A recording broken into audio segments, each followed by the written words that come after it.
You might want to mute your mic, Alan. I will do so. I thought it was muted.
Okay, I think I'm back in. How's everybody doing?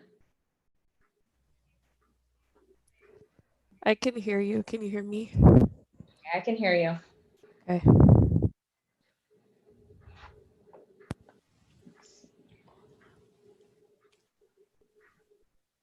Leah, this is Hi. Cass. This is Cass. It took me a while to find my unmute button. I'm here. We're here. We can hear you.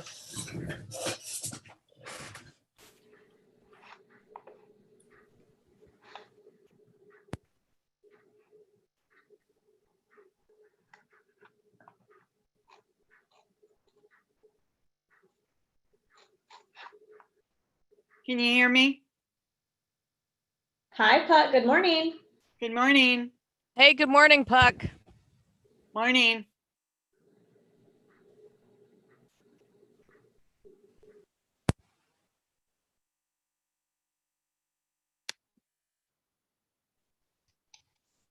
Morning, all. This is Brett. Good morning, Brett. Morning.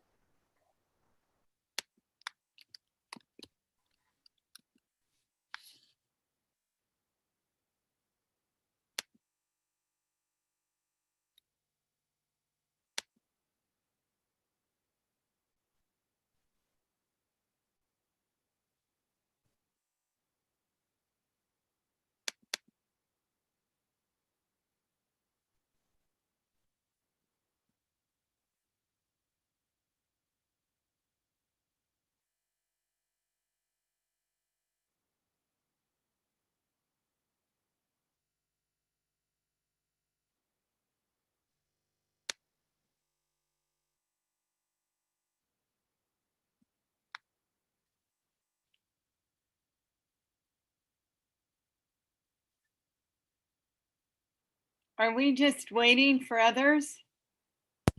It's time certain for 9:15, Puck. So Oh, it isn't 9:15 yet. Okay, great. we're all right on time. It's Wow. wonderful, Yeah. isn't it? Hello, this is Joe Sieglia. I was just curious of what time we're on the agenda for. I didn't see if we have people in front of us, so I kind of know about what time we'd be available.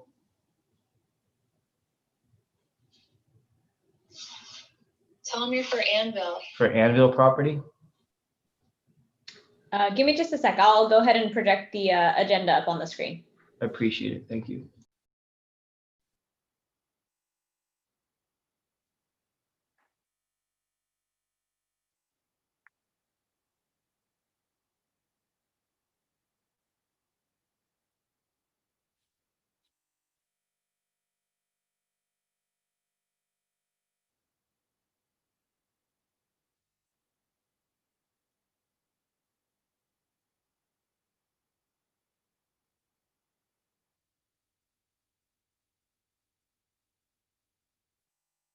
Volume up. I just turned it on.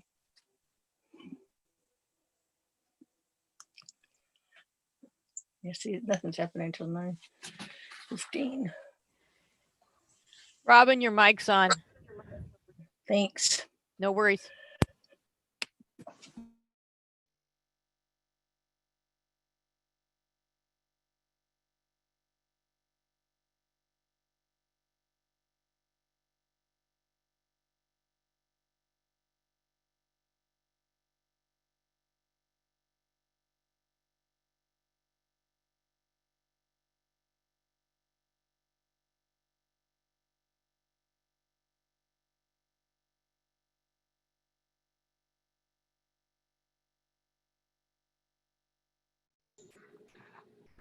Yeah, this Fisher Edison project, that's ours, yes. Perfect.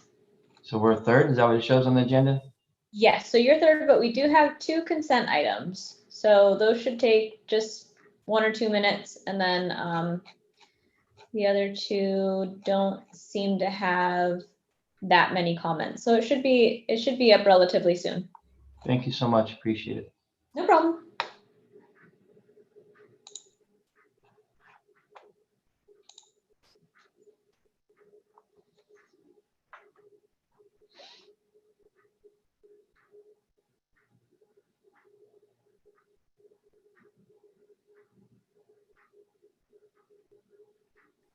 Yeah, good morning, Leah. Tony Cano here. Hi, Tony. Good morning. Would you mind showing the Johnson ADU there once again? I never got the comments, formal comments back. Let's see.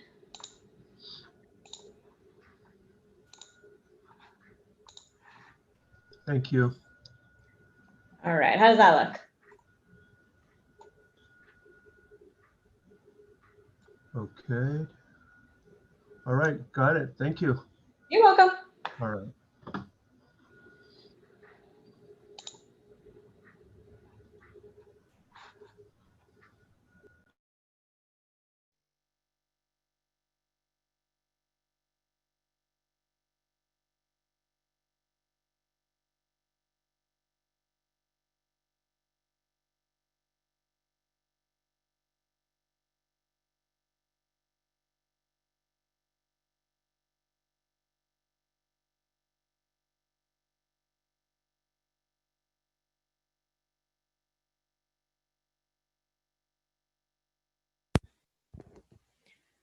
Leah, I have 9:15. Do you want me to go and start?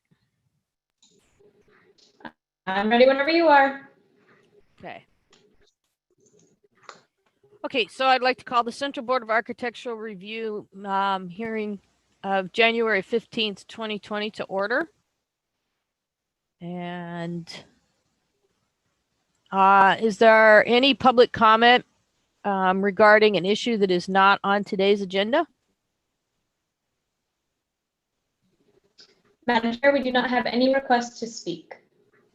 All right, well then item 2 is purgatory. Oh, excuse me, I mean chair and vice chair elections.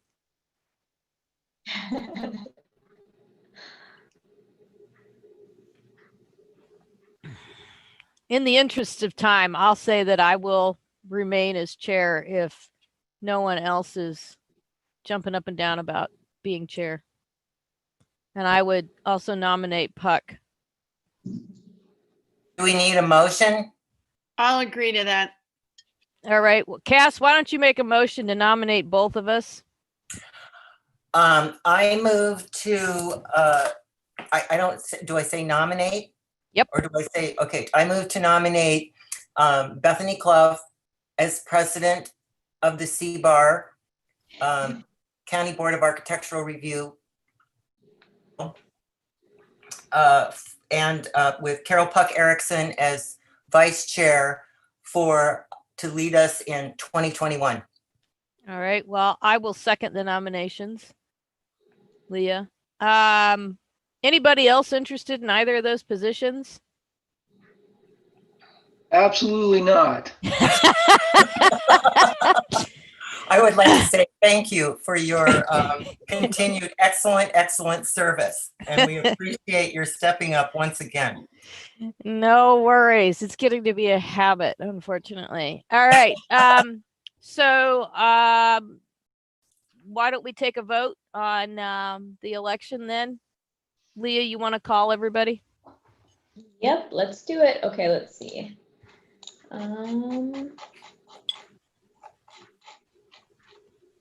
Let's see. Bethany?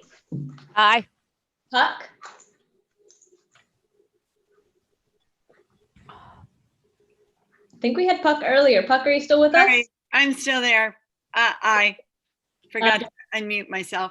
Do we have Robin with us today? Mm-hmm. Yes, you do. I thank them and I say aye. And Lowell?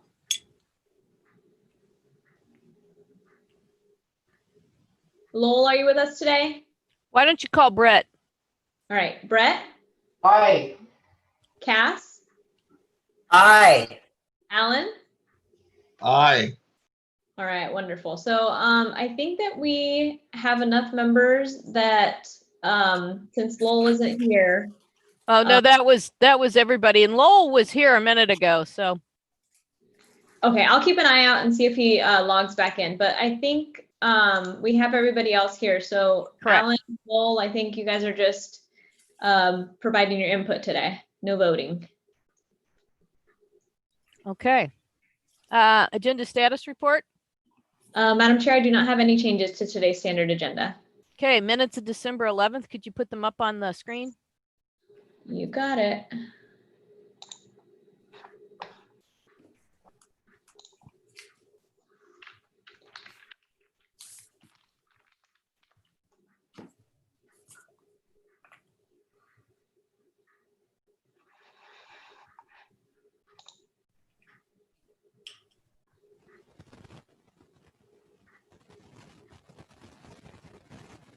Oh, All right. So, you guys still hear me? yes.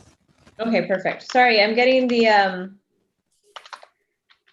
a little box that keeps telling me I have an insecure internet connection. You want me to just do it?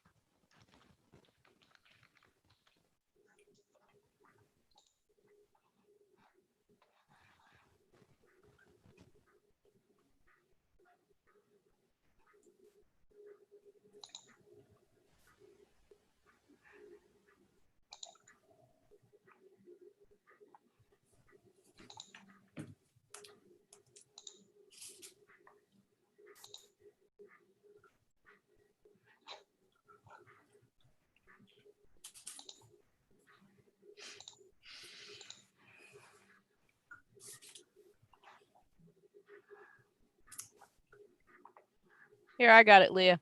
Okay. Just give me 2 shakes. There we go. Okay, so this is the, oh, that's the wrong one. Sorry. I had it before. There we go. So this is the Central Board of Architecture Review, December 11th, 2020, and that's Alan, Cass, Brett, and Puck were present. So would the 4 of you please provide Nicole with your comments?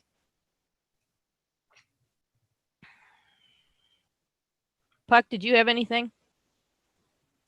Can you scroll it down so Yep. we can Start to read the Thank you. comments? Yeah. I thought this looked correct. I reviewed them. I didn't see any corrections. Okay. Item number 2.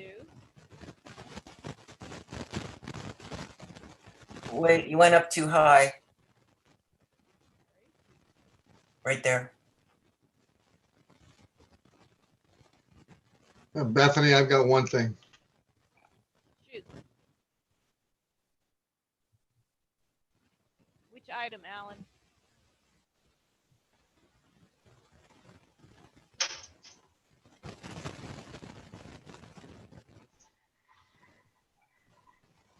Alan? Yeah, I've got you. The internet's a little spotty up here. On the Johnson house, I think it should say that I had to recuse myself. All right. Oh, that's right. Otherwise, it looks correct to me. Okay. 3 was not heard. 4.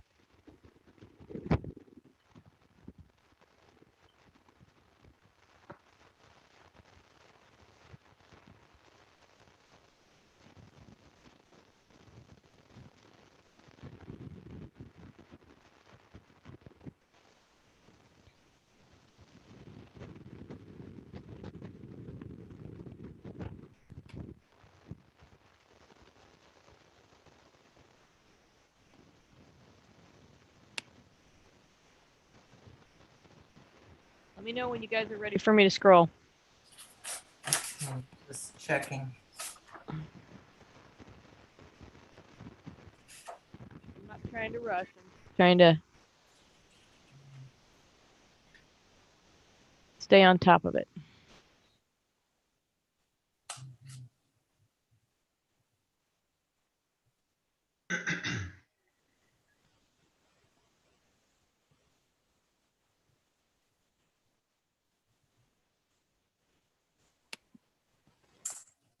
Thank you.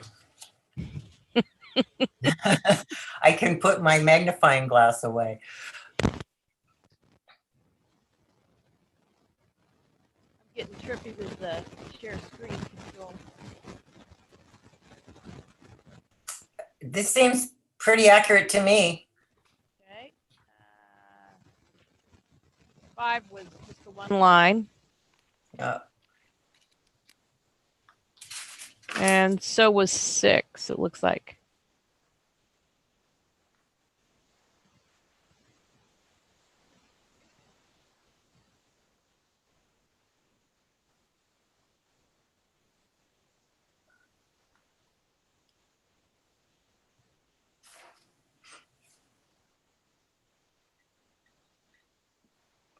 I think that's good.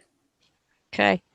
The only the only comment I had when I was familiarizing myself with the meeting, because I missed it, was that Puck's name is correct at the top where it says vice chair, but everything else, it just lists her as Lonis instead of Erickson Lonis.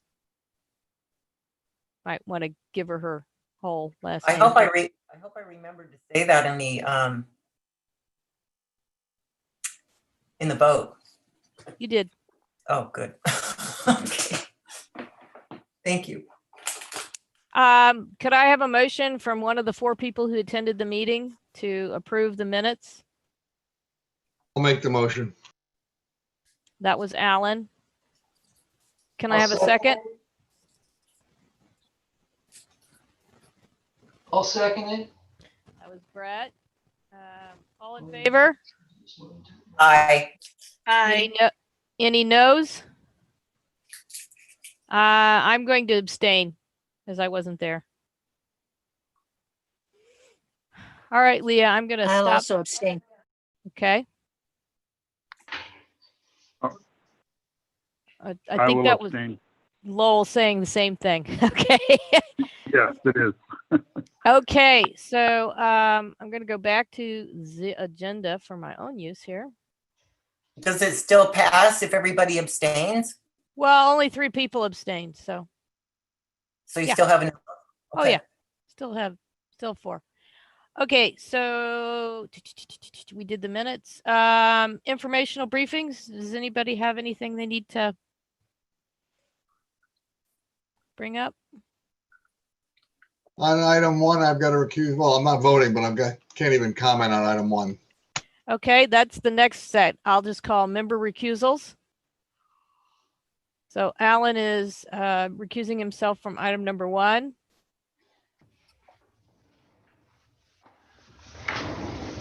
Okay, any others? And if you find that you forgot to say it when I call it. Okay.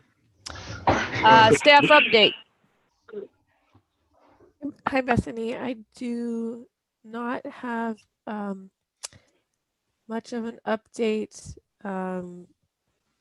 There is coming up in January 13th at the Planning Commission, the Central Coast Ag Cannabis Cultivation Project. And then Didn't I read that they've got approval? Oh, sorry. Sorry. Yes, that was earlier this week. Sorry. Yeah. So January 13th.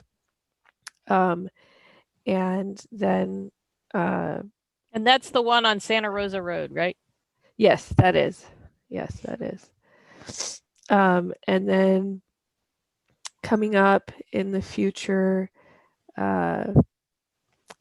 Key Site 3 is scheduled on February 20th. There's some of this is not quite in your area, but it's, you know, That one's in Orchid, right? yeah. And then there's a lot coming up in Orchid, actually. Yeah. Willow Creek neighborhood subdivision coming up in February. Also on February 3rd, cannabis cultivation appeal from the Lompoc area. And February 3rd, also an appeal of the West Coast Farms grading cannabis operation. So a lot of cannabis and orchid projects coming up in the near future. Okay. Thank you. Thank you, Nicole. This is Holly Owen. I just wanted to mention too that that there is an appeal for the Decker Greenhouse project coming up on February 9th, and Ben Singer will be handling that. So I realized that you want to hear about appeal hearings, and Yes. that came to mind. So And just refresh us. That was just north of Solvang, Tomato Greenhouse.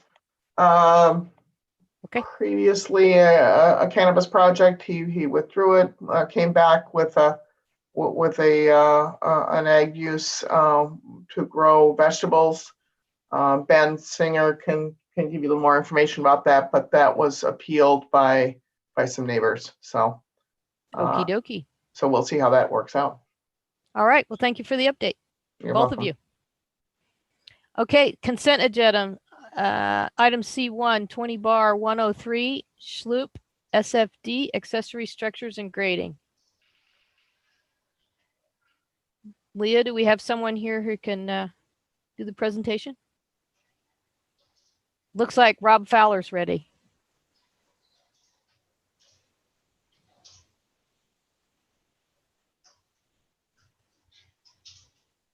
Oop, I'm talking to myself. Okay. Good to go. I just promoted you to a panelist, so you should be fine to share your screen whenever you're ready.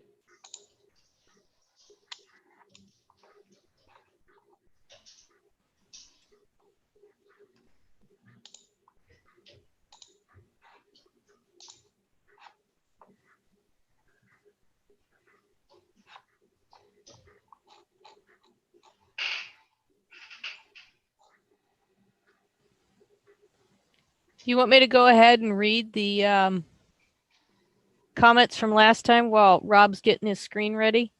Yep, that would be wonderful. I can do that. Okay.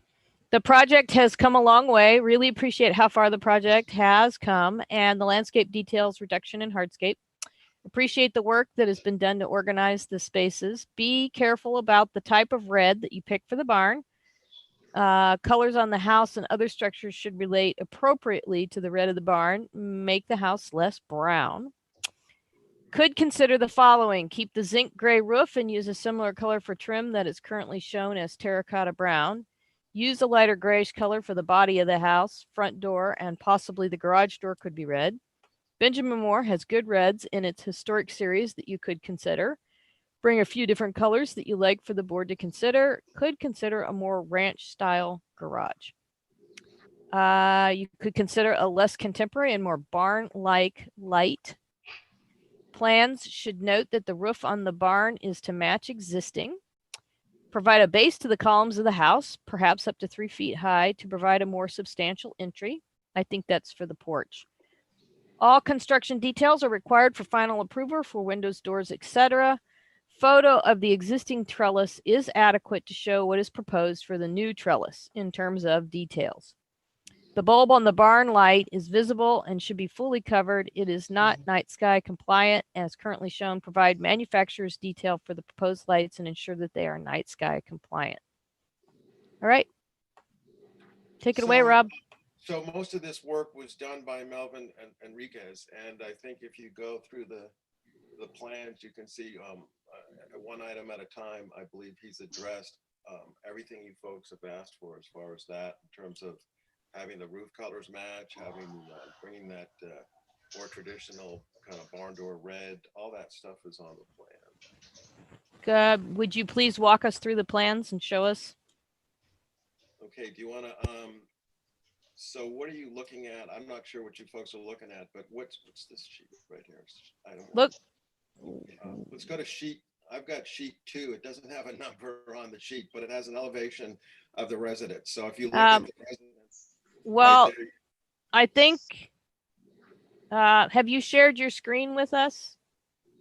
I've hit the button share screen. Is Okay. that working now? Share, how about that?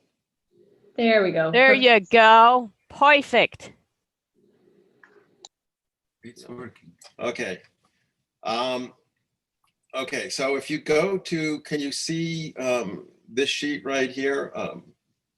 The elevation of the house, is that showing No, up? what we're seeing is just a blue screen with your Okay, how about dock that? on the left. There you go. Okay, thank you. Why don't you make that full screen for us? Okay. I will try. Sorry. Just on Do you folks have the ability to kind of control the drawings at your end a little more effectively than? well, I can't control your computer, so I Okay, can but I only. mean, in terms of, do you have the ability with that architectural plan set to bring that up on the screen for everybody? Let me see. So here, Just a minute. We tried to make, is that better? That's better. okay.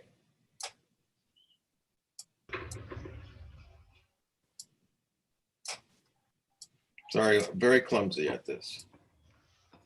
Okay, so how's that? Much better. Okay, good. Okay, so so as far as so some of the things that we did, and this also applies to, there's a shade trellis structure over by the barn area as well. But if you look at the posts have been beefed up, and then we've added some kind of stone piers at the bottom. Okay. The roof color is kind of the gray color. So all these colors are kind of what was discussed in great detail. And so we just, this kind of dark, so actually what was asked for was this darker gray color on the roof. And then there was a kind of a lighter gray on the body of the house. And then you folks asked for an even darker trim color of darker gray of trim. So all that was incorporated. And then the red on the door and the red on the garage door was done to kind of match the red color of the barn, which I'll point to in a second. But But before I go to that, the other aspect of it was, if you look at the front door itself and the garage door, there was a request to make that a little bit more of a barn-like, kind of a carriage garage door. And so I believe that Melvin did a pretty good job at picking that. You folks wanted some crosses on it. So here's the there's the barn. So that's so the whole idea really is to kind of tie the residence and tie the barn, and so that when you drive up to the property, you have a sense that it's all one cohesive piece of property. And so that was what you folks were after. And I think that Melvin did a really good job at trying to make that happen. Can you show us the light fixtures? Looks like they were on the. Yeah. So the concern before was that the bulb was protruding from down below the fixture, so that it wasn't officially dark sky. So this is the light fixture that's being proposed now. Okay, so that's on the house. Is that also the light fixture on the barn? Correct. Yes. Just bigger. You can see the barn right here. You can see it up here, and then it's in these two spots. Okay. Is that showing up at your end?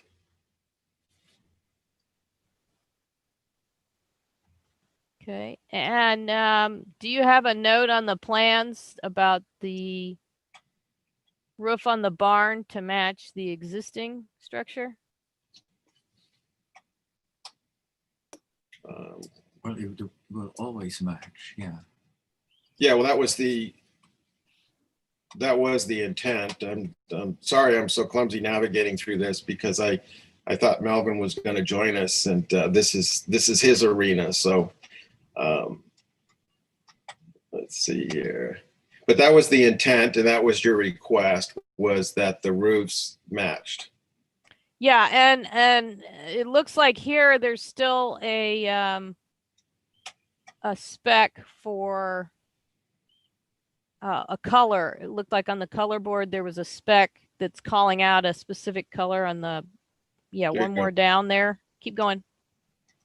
That one there, it says metal roof, dark teal 10. And I think what the notes were indicating was that it should match the existing barn structure, the other structure The existing barn, yeah.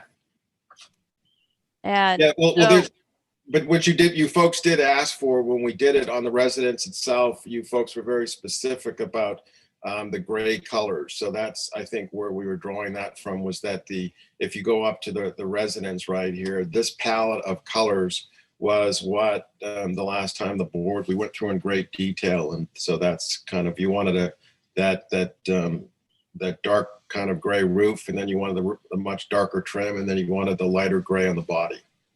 Yeah, that's correct. But I'm saying here, what they actually wanted was a note that said on the barn plan, not a spec here like you got here, but an actual note that says to match existing barn structure.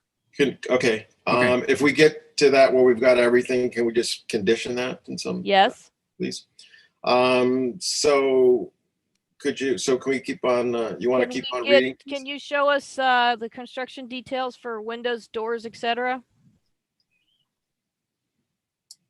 On the architecturals? Yeah.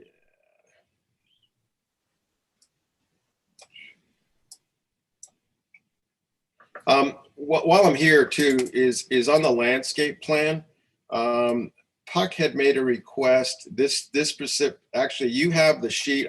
This is an older version of it, but Puck had made a request that the landscape be more simplified. And I was trying to, at the time, was just trying to give Remo a kind of a broad spectrum of plants to pick from. But the sheet you should have in front of you, what I actually did is I picked some specific trees, and then I've simplified that, and with the notion that the whole landscape will have a much simpler appearance and a lot less kind of choices.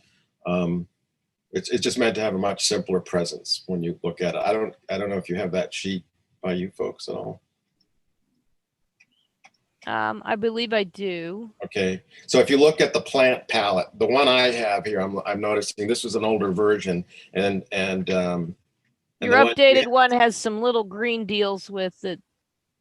Looks like. Bethany, can you zoom in at all? Because I can't read it. Yeah. Hold on a second. I'm gonna steal your screen there. Yeah, that sheet is an older. The plant one I have now is. Rob, I'm gonna steal your screen. Hold on. Okay. All right.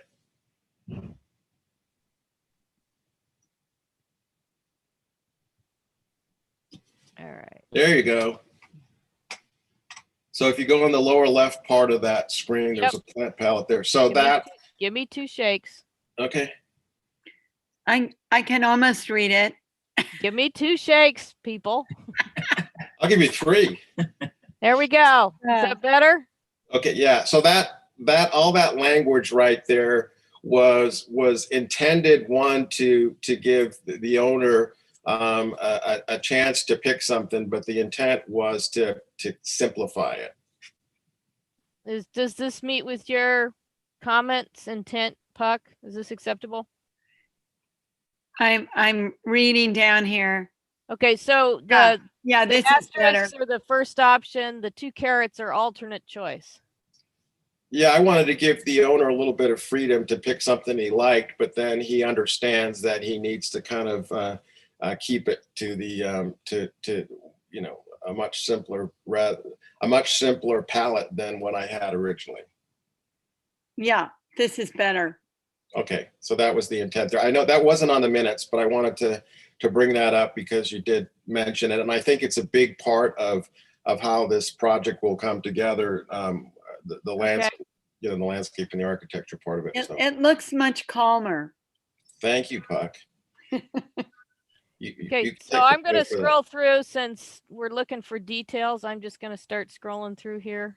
Yeah, okay. So that's what I was about to grab, and since you have control of it, it would be you're more effective than I am at it. Okay. So this is the trellis.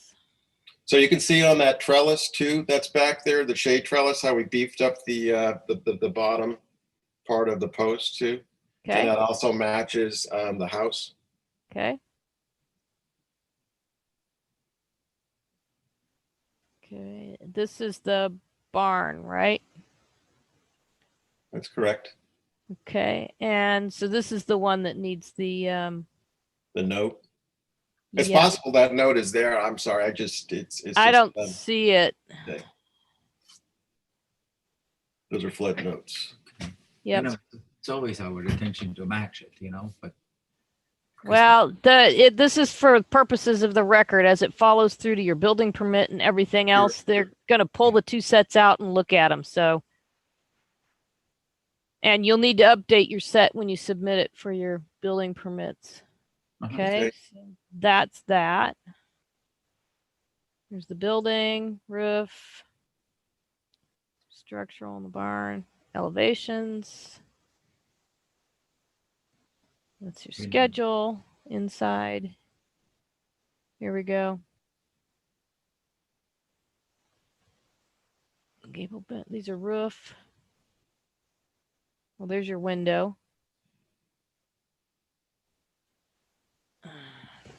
Do we have a door? Did I just not get to it yet?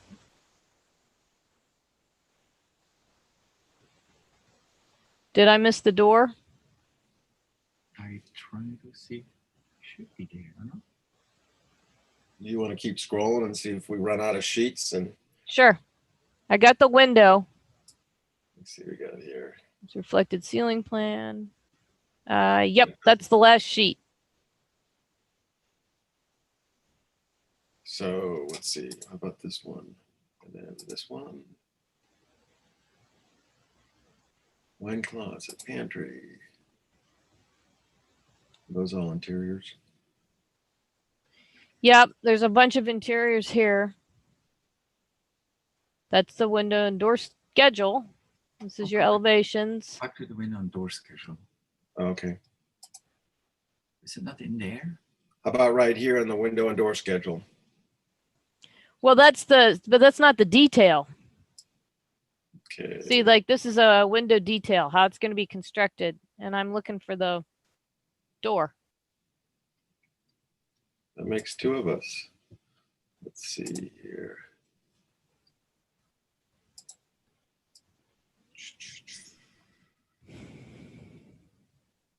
How about right here?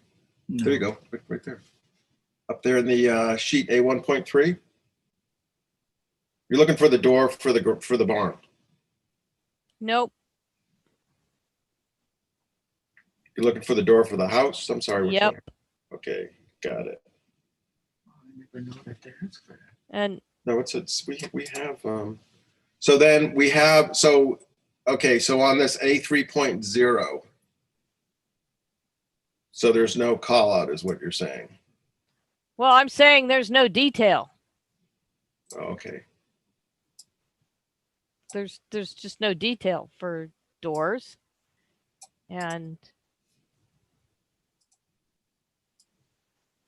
right, so it's really the details that we're missing.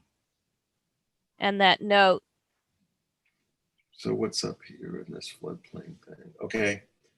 And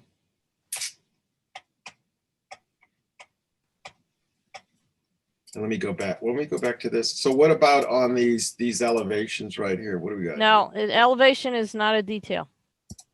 Okay. So all right. Okay. Fair enough. Can we just add that to it? So it's we are only able to look at plans that have been submitted and have been available to the public for review. I understand. So what can we do here as far as Leah, what are our options at this point? Because we're missing a couple of details here. Bethany, do you want to put the review of this item on hold, and if the applicant can come up with them quickly? Well, they weren't part of the set. What kind of details are we talking about? We're talking about specifically at a minimum a door detail. But it's I see just the one window.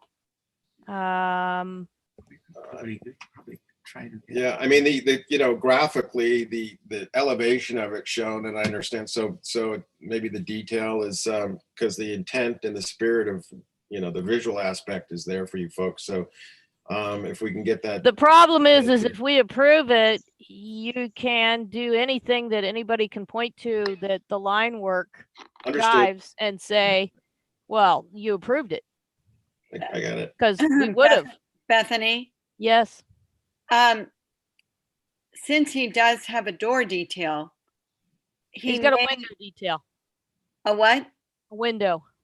Oh, sorry. Yeah. Since he has the window detail, he may just have the door detail. And I think if we could just put it on hold and if they come back, they do need it for final approval. But I think even though it's not part of the set that's submitted, I think at this level, the construction detail would not be something that we would run into trouble with public appeal. That's just my opinion. Well, I understand, but I'm trying to. Well, we can get the detail. I mean, I think if worst case is that it's another few weeks that you look at this, at least that we really don't have. Here's the other deal, because I'm not seeing any detail for this. The entry.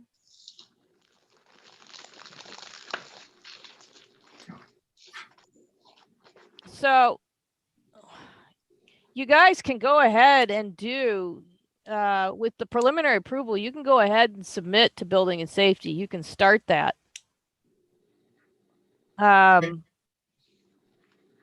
So you can go ahead and do that, and then we can put it on consent for these details and that note on the other roof for the barn, which would be, I'll show you. Right. Oop, I didn't go. I went too far. Sorry. I got confused. Probably on, well, these are kind of interleaved. There we go. On this sheet, on the elevations, this is actually something you need anyway. These plans should also contain the information from your color board. So on the color board, let's see, that is, I didn't open that one, did I? Hold on a second. I'm jumping around here. Wow, got a lot of those open. Basically, that stuff can be added, it can be resubmitted, and we don't even need to really do it. It won't slow your process down. Yeah, that's fine. I mean, so in essence, really, we don't need to come and be present at the next meeting. That's something that you folks can look at the drawings and kind of check the box. and say, Technically, you wouldn't have to be present, but I'm going to say this, all for both structures, the house and the barn, you need to put all of this information, okay, on the elevations. Okay. So, you know, and then usually, typically what does it, the exterior, that's a body color. This is usually labeled trim, then and an accent, and then metal roofing, that's labeled. And then on this one, this, you would remove this dark teal number 10 and put to match existing structure. This one here. That becomes your exemplar. So when they do their inspection, they will actually look at this and see if it matches. That's what they're gonna need to do. So Beth, go ahead. Let me just finish. And then going back to these on here, you need to put all that color information here. And on, oops, these are kind of interleaved, so I have to kind of figure out where I'm going. Here we go. And on this one too, all the color notes should be over here with call outs. So like one, point to the roof, call out the roof color and manufacturer and all that stuff. You don't need to put the picture of the color or anything like that, but you do need to put all that pertinent information, which in this case, for example, would be accent door color, coral belt SW6593. It needs to be all called out on the plans as well as the color board, because these two don't necessarily travel together. Okay, so we can get a hold of the tape from today's meeting, right? That I can pass on to Melvin, who's preparing these plans. Yeah, and I think the planner can probably send you a draft of the minutes. So Nicole, so basically what we're looking for is all elevations need to have all the color call outs, colors and materials call outs. They need to have a complete set of details. And the reason I'm emphasizing that is because that doesn't mean you can do just windows, just doors, windows and doors, and then a detail for this portion of the entry. It needs to be everything that you're going to build. We need to see the detail for it with the call outs for the sizes and stuff. And so, and that's actually technically true for the barn as well. But that should go in the minutes, Nicole. And then the other note is that on this one, it shouldn't be called out. It should be called out to match existing on both the elevation and the deal here, the color board. Okay. Okay. So We will I think that's pass that it. along, so. But I But can move forward. you can, yeah, you can move You forward. can go ahead and submit to the building department. Absolutely. And then what'll happen is, as you're moving through building department, part of the plan check comment, they'll ask you for all of this to bring all the plans. When it does get approved, you'll need to submit plans that match what was approved at that point. Okay, Perfect. It'll fair all enough. work out. Yeah. All right, well, Okay. thank you so much. Okay. Appreciate it. I'm not going to share my screen anymore. Okay, all right. Thank you. All right, you have a good day. Bye-bye. Bye-bye. Okay, so Leah, let's do let me go back here to my agenda. Item C2.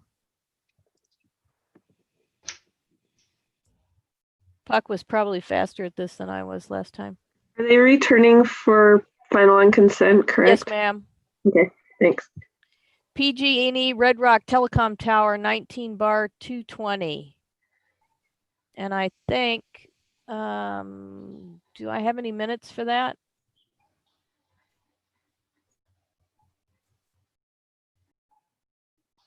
I don't think I have minutes for that, so somebody else is going to have to read those.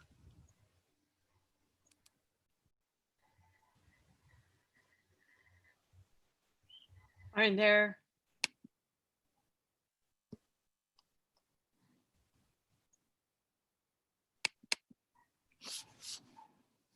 All right. Okay, Bethany, do you have the member copy one open? The member copy agenda open?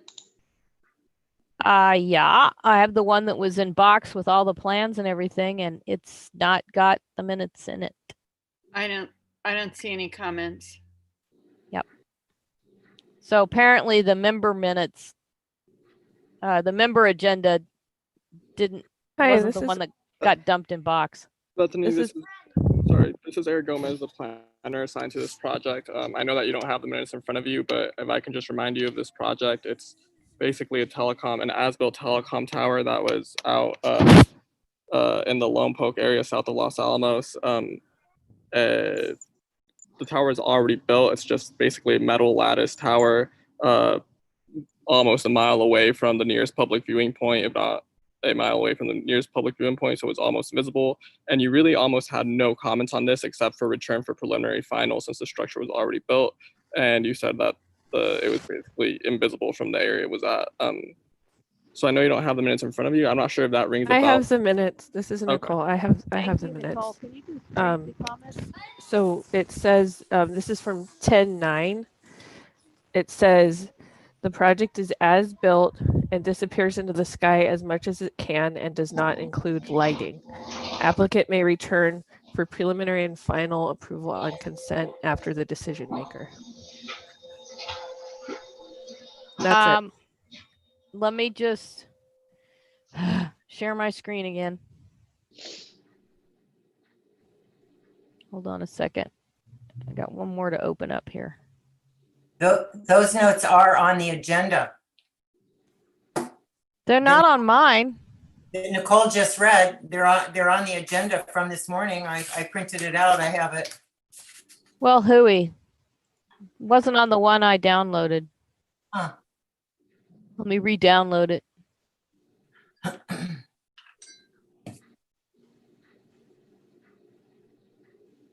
me see if it'll.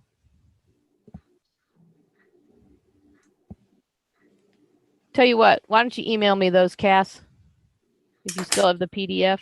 I do. Let me, okay, hold on. And while you're doing that, I'm going to go ahead and share my screen and we can look at.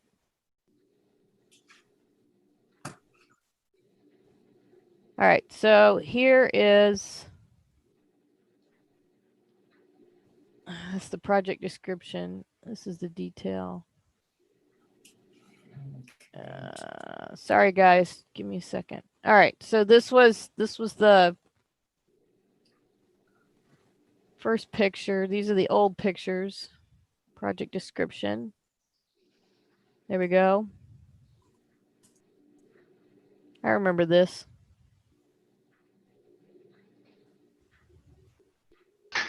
Right. I remember where in Los Al it is too. Okay, so then let me see.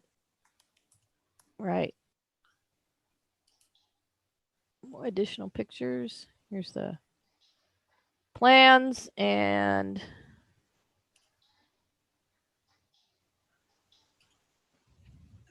yeah, I remember we looked at this. Okay, just send it to you. Thank you. Okay, so does anybody have any comments? Can you just zip back through it again? I was busy doing that email. Sure. It's a bunch of pictures. So here we go. Here's the first one, site. This is all from the report we saw last time.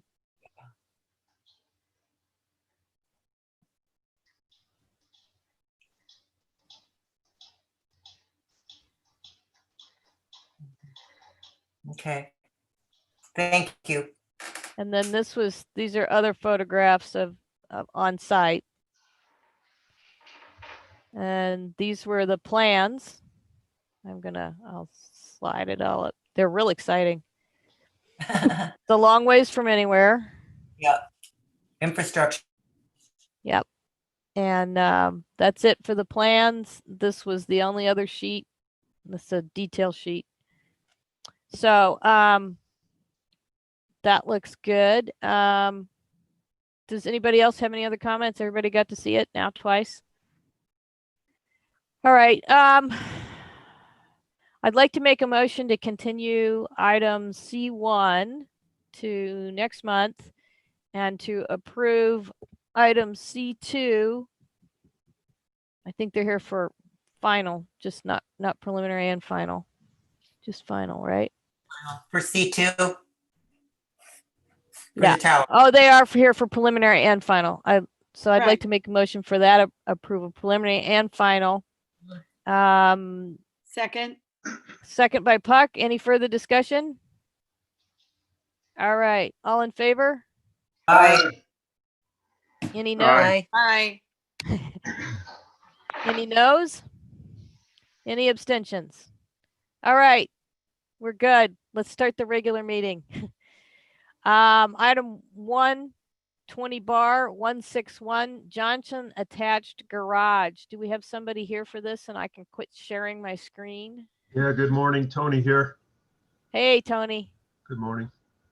Come on, take over the screen. Yeah, I've got it. Let's see here. Cannot start because the host has stopped it.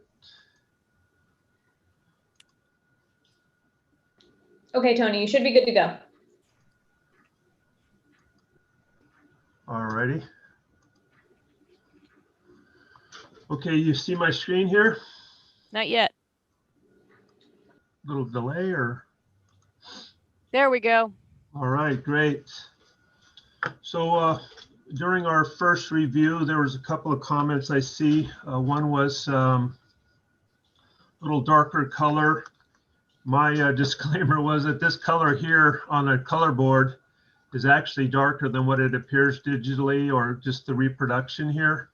And the intention is to match the existing barn color, which is more of a brownish rather than a beige color. It's almost a combination of these two colors here.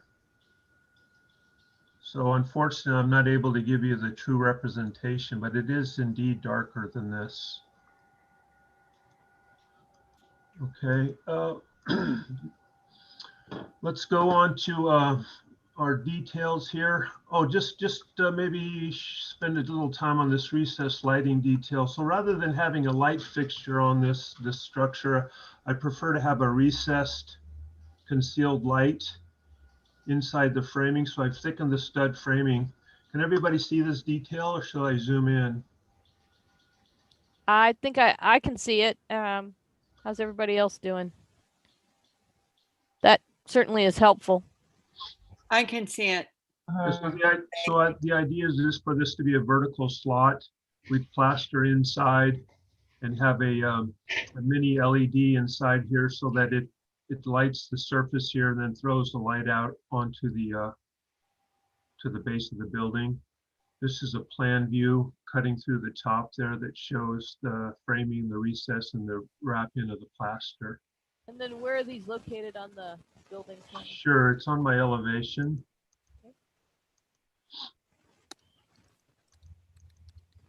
Well, let me not go so fast here. So if I zoom in on my floor plan, they're across the front. So adjacent to the door here. To light the stoop, the landing. And then there's one each on each side of these doors here at the main garage door.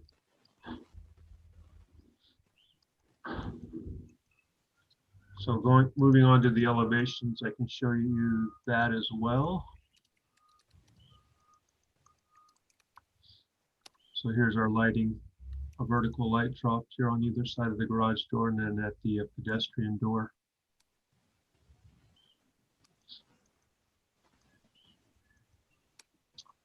Then moving on to my architectural details. Very simple structure, so there's not a great deal of delineation and detailing, but what I'll do is go through each of these by zooming in. So here's a typical corner where it meets the CMU retaining wall on the back side or north side of the building. Typical or conventional stud framing with exterior lath and plaster wrap. And then we're going to just fur out the wall on the interior for additional insulation, just more of a finished look. Okay. We did the light. Yeah, I'm sorry. Here's a repeat of that light detail. This is the plaster as it wraps around into the garage door. So I want a deep and set opening. I think there may have even been a comment that Puck made, maybe it'd be nice to recess this a bit. So we've done that. I really like the way this has turned out. So the plaster will wrap into probably a wood plaster stucco key. And then our garage doors, which are aluminum frame, will lay against that finished trim, both vertically and horizontally. Okay. All right. Nice rounded bull nose. And then the other detail is similar at the pedestrian door, or man door in this case. So again, this would be the 12-inch deep opening, much like we have at the garage door here. And in this case, I wanted a bit more of the door stop with the wood reveal to show. So I protruded that out a little further. So that'll be a wood door with the similar glass that'll close against a stop here. This section here shows sort of a longitudinal section from the proposed ADU through the storage room and two-car garage, as you see there. And what we've decided to do is to secure this required handrail here to the side, so I don't have any additional waterproofing issues there. So this would be a purchased assembly and with cable railing and a wood cap. And that wood cap would be painted that darker color that was on our color board. Do you have more of a detail for that, Tony? Oh, you need more than that? Well, I'm worried because it doesn't say cable in there. You sure? Did I miss it? Yeah, I'm sorry. Operational error. Yeah. I think I've showed that on my elevation, so hold on a sec. Let me get back here.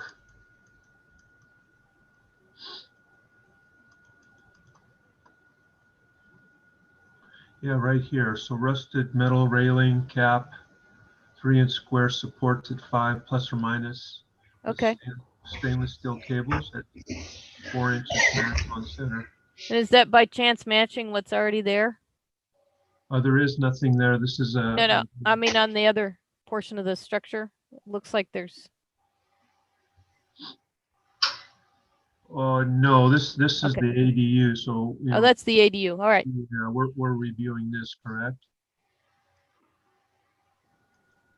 And so therefore I have it, all around the perimeter of that deck. I can go back to the plan if you'd like to see that.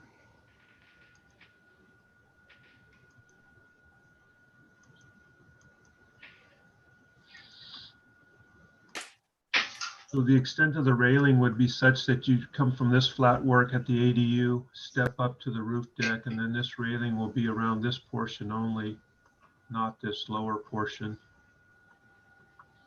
And so I've repeated that note here with the stainless steel cables. Yep, I got it. Thanks. All right.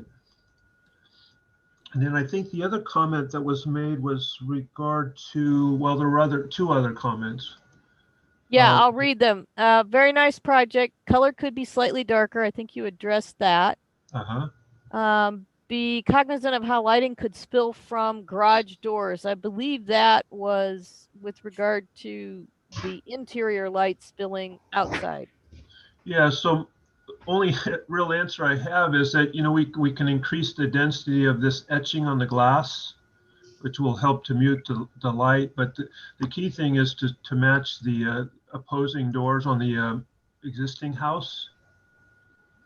So if that explanation helps, you know, there's no guarantee we can set the light levels on the interior. So I don't know how else to correct that at this point. Okay. Well, we'll when we get to member comments, we'll get All there. right. And I Excellent. think the last one was the one you were just about to address, which was take another look at the landscaping around the garage and to the east. Consider Yeah. adding more oak trees in addition to the olives to create more context for the structure within the landscape. Yeah, so I did consider that. So I've added 4 more trees. This would be perhaps a 24-inch box oak tree here. And then because there's arbutus there, I've added some arbutus on the backside. And I think that'll help to, you know, mute this wall surface here. If you recall back, let's go back to my elevations. You might see them here. This is an existing olive tree. Olive trees across the front and a couple up the path towards the front door of the ADU.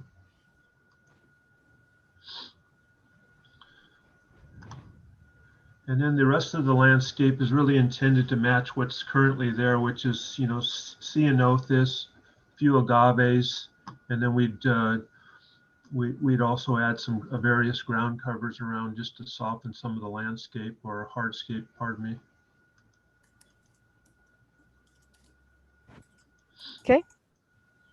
I'm just going to show the elevation here. So here's some of the existing landscapes. There's a beautiful oak tree here in the center aisle, gravel drive. It looks, I think it's a golden color gravel. Any need to zoom in on these, Bethany? No, I think that's good. All right. Yeah, so we just plan to continue this same sort of look up and around the proposed structures. And then here's a glance at the existing garage door. All right, I think I've addressed those comments. Okay. Leah, do we have any public comment? Madam Chair, I do not have any requests to speak. Okay. Do you have any requests to speak yet for any of the items? I'm just curious. I'm keeping an eye on the attendees column. I don't have anybody else joining us for the meeting today. All right. Okay. Board members, comments?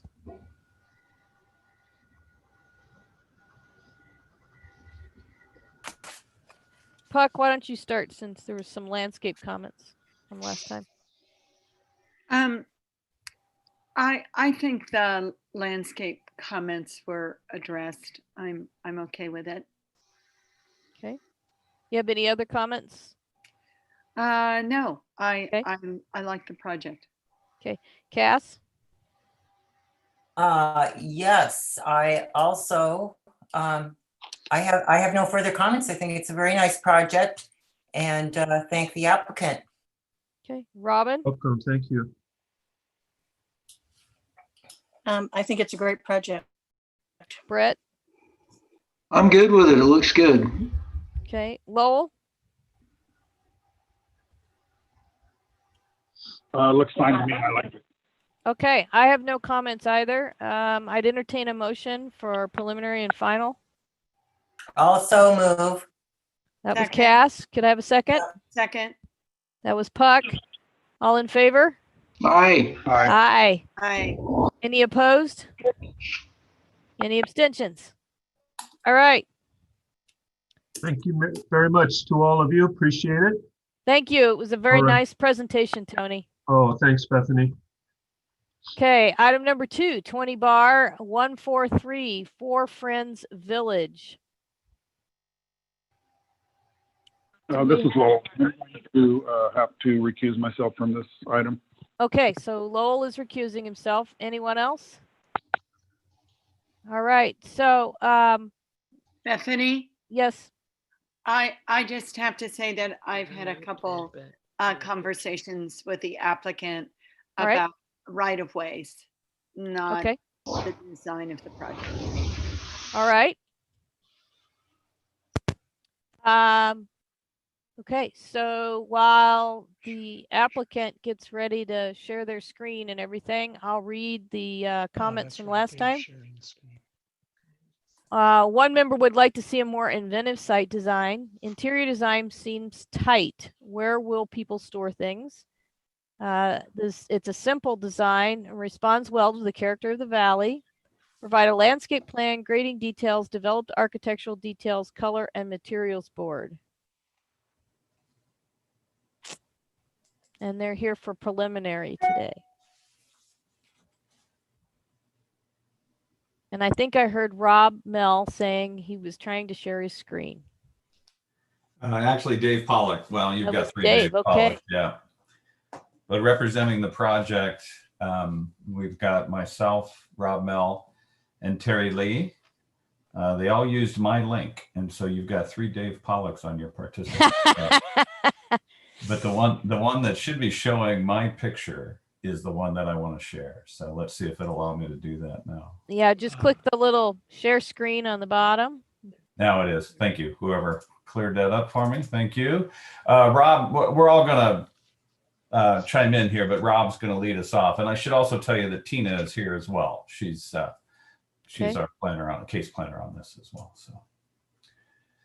So can you give us an idea of where we are located exactly? You bet. So this is a picture, an image that we shared during concept. We're at 3523 Segundo in San Ynez, and you all may recognize it. Let me go to this picture right here. It's right next door to the Red Barn.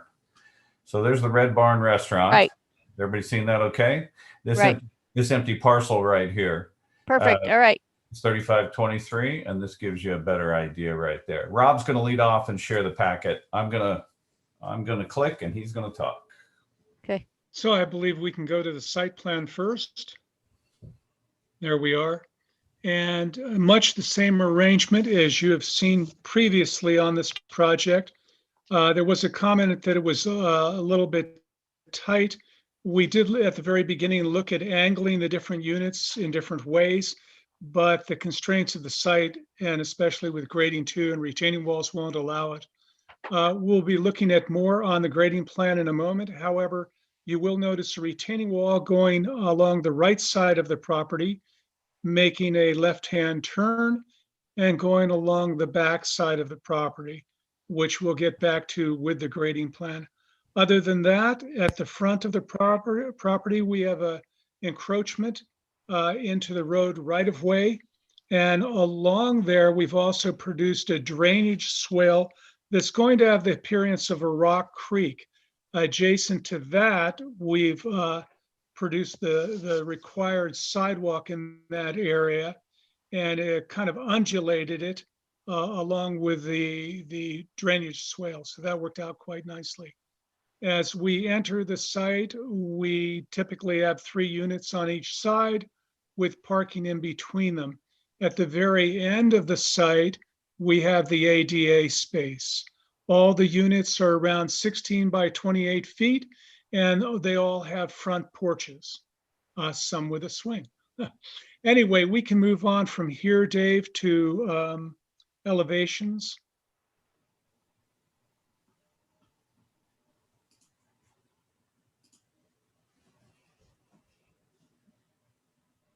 These are typical elevations applying to all the units, a slight difference with the ADA unit. But in the upper right-hand corner, we find what we consider the front elevation facing our drive, which I didn't mention has it's a permeable drive with bricks. And but the front elevations depict the front porch, the sloping roof over that, a window into the attic with knee braces either side of it.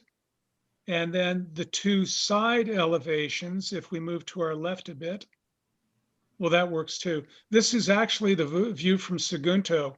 We'll look at a strip sketch in a moment, but the grading ended up making these two units level with each other. The unit on the right does have a retaining wall behind it, and behind that along the property line of fence. So we can go, I think, up this sheet, if you would, Dave, to the rear elevation. And this is the elevation facing the red barn. However, I will note that the red barn, its parking lot is about 5 to 6 feet higher than the baseline on this drawing. We can now move on to floor plans, which I'll be very brief with because they've changed relatively little. This is a typical floor plan. Again, we have a floor plan, and I think it's part of this package that'll show the ADA ramp, which is a slightly different unit. But otherwise, we have a kitchenette area, a living room, bedroom, bathroom, front porch, end of show. So, Dave, I think you do have an ADA unit there on the same page, or yes, there we are. This one, instead of the front steps, we ramp up to from the northern end of the ADA space. So from here, we can go on to the grading plan.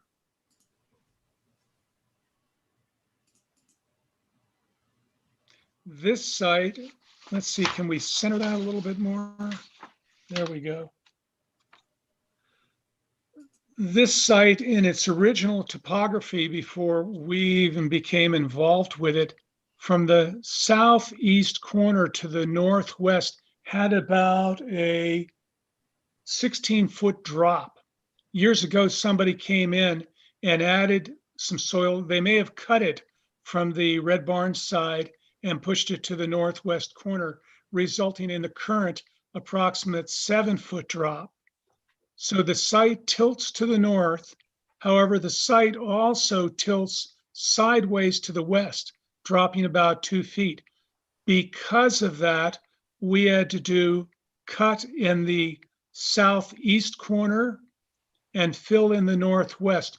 You could pretty much draw a diagonal line from the northeast corner of the site to the southwest corner. Everything on the right side of that line would be cut. On the other side, it would be fill. However, even the cut and fill aren't dramatic, both varying between 1 and 1.5 feet of either cut or fill. You can see again our retaining wall running along the backs of units A, B, and C towards the red barn. And just to the right of the retaining wall is our 6-foot high fence. We're trying to keep this a bit private on this side from the red barn. We also have a lot of headlights when people use the parking spaces on the red barn lot. And I think with that, we can move on to the information you're providing, Dave, other than the fact I'll briefly mention that we're cutting around 720 cubic yards and filling in with around 380.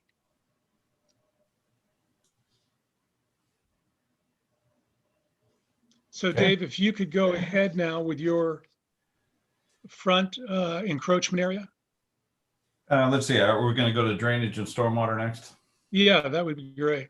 Okay, so I can jump in and talk about this. So we have this top view of the site. You see the 6 cottages. We essentially have the considerable amount of permeable pavement area, in the cyan and the light green, or in the green. And our calculations, our civil engineers calculations, are showing that we are going to be able to manage all the water that might land on this site thanks to all of this being permeable pavers plus landscape back here. So he has calculated that we'll be able to handle a 100-year event. You have this report in the box folder, so we won't dive into all of it right now, but happy to answer any questions. But that's the overarching message. We'll manage all the water that happens to land. We do have a little bit of a problem, or a challenge, I should say. It's an opportunity in the right-of-way. There's a considerable amount of water that comes off of the Red Barn parking lot, which is all impervious. The entire lot is impervious. It comes down, we're downhill from the Red Barn, so that's going to come down this way. So whatever's landing on the Red Barn lot comes out south and turns to the west. And the same with whatever lands on Sagunto is going to flow down. So Rob briefly mentioned this right-of-way area here. We didn't want to talk a whole lot about that today because it is in its proposal stage. We're working with Public Works to try to get them to grant an exception for more of a landscaped approach as opposed to a all 100% pavement and concrete, which is what the code calls for. We have a stormwater challenge. We also are right on the edge of the commercial district. So we are also making the argument that it wants to be more of a smooth transition from commercial into residential. Happy to share any of those details with you if you want. That's what Puck was alluding to earlier, by the way. With that said, unless there's any questions there, we'll hand off to Terry for the landscape plan. And that's what we have here, Terry Lee.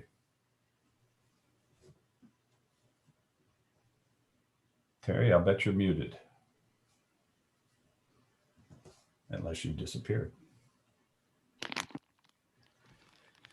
Terry, are you there? I see that he's muted. How about now? There you go. You're up. Sweet. Okay, thank you. This is a fairly simple landscape project in that it's trees, shrubs, and drought-tolerant plant material. We took the liberty of using the Santa Barbara County's preferred plant list. So if you go to the country village palette, most of the plants in there you're familiar with because we've done several projects similar to this with that plant palette. There also are some existing trees shown, and if we zoom in on the driveway, if that's possible. Yeah, coming up. We can show what that symbol looks like. It's the cluster of trees. It's got a number 1 next to it. So that occurs 5 times on the site. Those look like volunteer trees. They happen to be the, I've got that written down over there. I can't see. I can do this. Box elders. Yeah, they're the box elders, thanks. And what that means is they're deciduous trees and they kind of volunteered in their state. They don't look planted because they've been neglected. They have multi-trunks from lack of water. So they're kind of doing a survival mode thing. So those are going to have to be removed during construction. We do have a bit of a problem that we're working with the owner next door. We actually have a 12-inch valley oak tree. It's also a deciduous tree. It's deciduous right now. It's in fair shape. It's not been irrigated during the drought. The Red Barn next door doesn't have any landscaping on this side of their property. So the tree has kind of been neglected. The retaining wall that's being proposed goes right through the critical root zone. So what we're attempting to do is work with the owner on a mitigation for removal of the tree. We're going to use valley oak trees for mitigation. We're also going to use 24-inch box. And if you see, I've got some grayed out images that would be on the owner's property. And then I've got some images that stand out with an M, and that is the mitigation 5-to-1, 24-inch box. And that would screen very nicely the division between the properties and, you know, the headlights and all of that kind of stuff, along with the other landscaping that I have, the ceanothus. and other plant material that's in there. So that worked out really nice. And then in front of the porches and in back of the units where we can, we've put some colorful drought tolerant plantings. We actually have some vines growing up on the side of the porches there. So that's kind of fun. And then if we move to the back of the site, what we're proposing to do there is just enhance the walkway, but leave the native grasses and drainage pattern that's back there undisturbed, hopefully. We do have some natural water flow that's occurred into a big culvert that goes into the creek. We'd like to maintain that because that can help augment what the civil engineer's done with his permeable paver calculations. So that's why the back's like that, just a kind of a native landscape back there. And then if we move towards the front, like Dave said, we're working directly with Public Works to try to get this concept to move forward. And it's a good concept. And the reason I say that is because we're allowing access and a safe access at that, ingress and egress for the guests with a walkway. It's a DG walkway. And it is flat, so there is grading, so it should be accessible. And also, if you look at the Dry Creek area that's proposed, that's key. And the reason it's key is we went to the site and noticed readily out front that the water coming off the paved parking lot of the restaurant not only runs across this parcel, but runs across all the other parcels all the way down on that side of the road and ends up into the creek. So it never gets caught. So we're attempting to slow it down before it goes into the creek and also to perk it. And that's what that Dry Creek can do. It can slow down the water flow and allow it to perk back in and recharge the groundwater. So that was kind of a nice concept. And we left ground cover out of front of that just because if cars end up trying to pull around or get off or whatever, they're not going to damage anything. So it's kind of a fun little landscape instead of paving to kind of brighten up the street. And hopefully that'll be something that other neighbors will do as that project moves forward. I don't think I have anything else other than I wanted to show you that we did do the WELO compliance calculation for the preliminary use of the water for the landscaping, and those calculations are on this sheet as well. So if you have any questions, I'd be glad to answer them. Should we keep moving forward then? Yeah, let's go. Okay, I'm up. Let's talk about some colors. You've got this deck also in the box. So let's talk about colors first. I'm going to share with you stones, pavers, and roofing as well. Let's start with color. So Sherwin-Williams is our chosen palette, good quality paint. The reason you've got, well, let me back up and tell you, all 6 of the cottages will share this palette to the left, these 4 elements to the left. I'll explain why there's 2 chips for each of the 4 in a second. But the idea, the concept is we'll have this commonality amongst each of the 6 cottages, and then we'll build in some individual personality with different colored front doors. We may do it with some decoration as well, but generally speaking, we really tied into something that was said at the last meeting, and that was when we made the point of saying that this was really inspired by the existing inn, Four Friends Inn, which is just around the corner. The comment was, it's charming, it's fun, but there's a little bit of quirkiness to it. And so that's what we wanted to try to capture here. Charming, fun, certainly wants to be high-end and professional, but it also wants to be an element of quirkiness to it. And we feel that we've captured that. The charming, fun, and very professional with this common palette, the quirkiness and fun with the different colored front doors. The reason you've got 2 chips here, by the way, so it's a gray-based palette, but the gray color shifts when you put it in the daylight, which is actually kind of a fun aspect of it. And so I wanted to represent that here with these various chips or these various swatches. Where it says chip, that's what that's what Sherwin-Williams advertises. That's their color chip. But when you take that chip outside, or in our case where we've created this board, and you shoot it in the daylight, you'll notice the colors tend to shift towards the blues. And we like that, actually. Very warm, very comfortable, and like I said, fun. Here's a blow up of all those elements there. For the siding itself, we are going with Hardy board, James Hardy. This is their plank with a cedar mill textured finish, and their half rounds. We call them fish scales, also with the cedar mill finish. And this matches what's happening at the inn. And these are pictures of the inn, actually. You can see the siding, you can see the fish scales. We have fish scales in various gables across the property, but this is a representative view of it. You'll also notice the exposure. The 7-inch exposure is what you see here in the images from the inn. That's our intent on the village, each of the cottages as well. We have a stone skirt.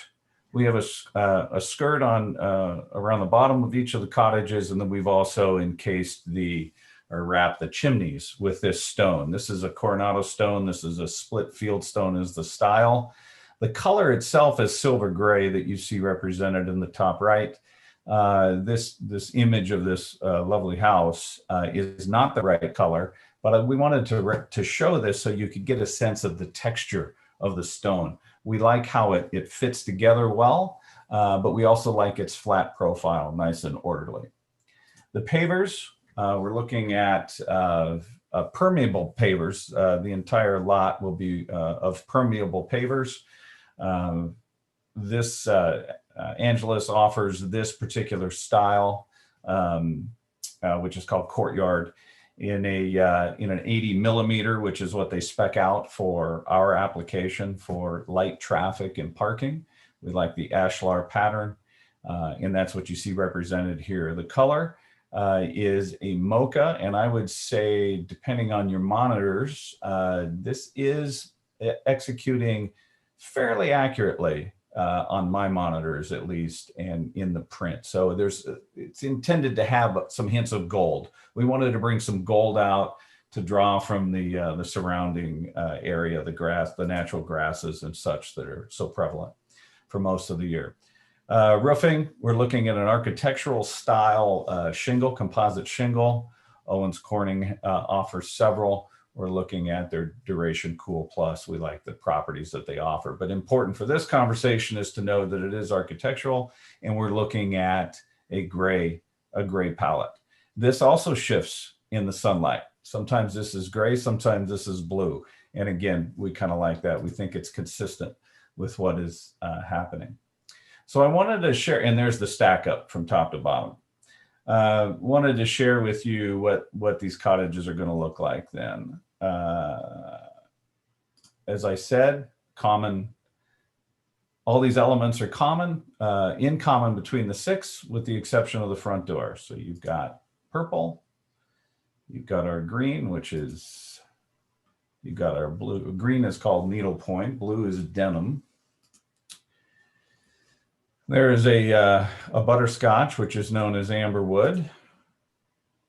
This is a forget the name of the red for the moment. I mean, of the orange, and then you've got red. And this is what they're going to look like when they're stacked up.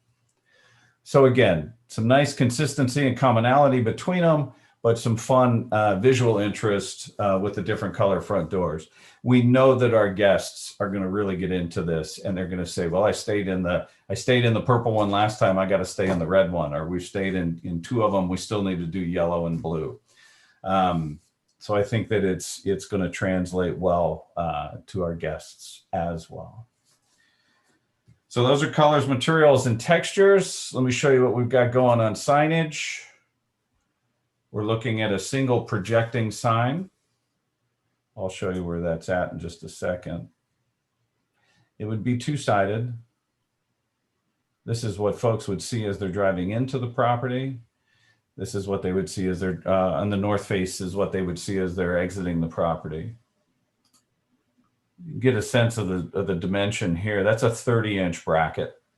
So that oval is 24-inch on the major axis, 16-inch on the minor. It's about 1.5 inches thick that you see here. So it's not a sizable sign by any stretch. And I don't think that this lot really wants it. Anyway, there's some detail with regards to the fonts. Let's talk about where it's going to be mounted. You've seen this elevation. This would be cottage A, which is the first cottage you would come to on your right as you were entering the property from Sagunto.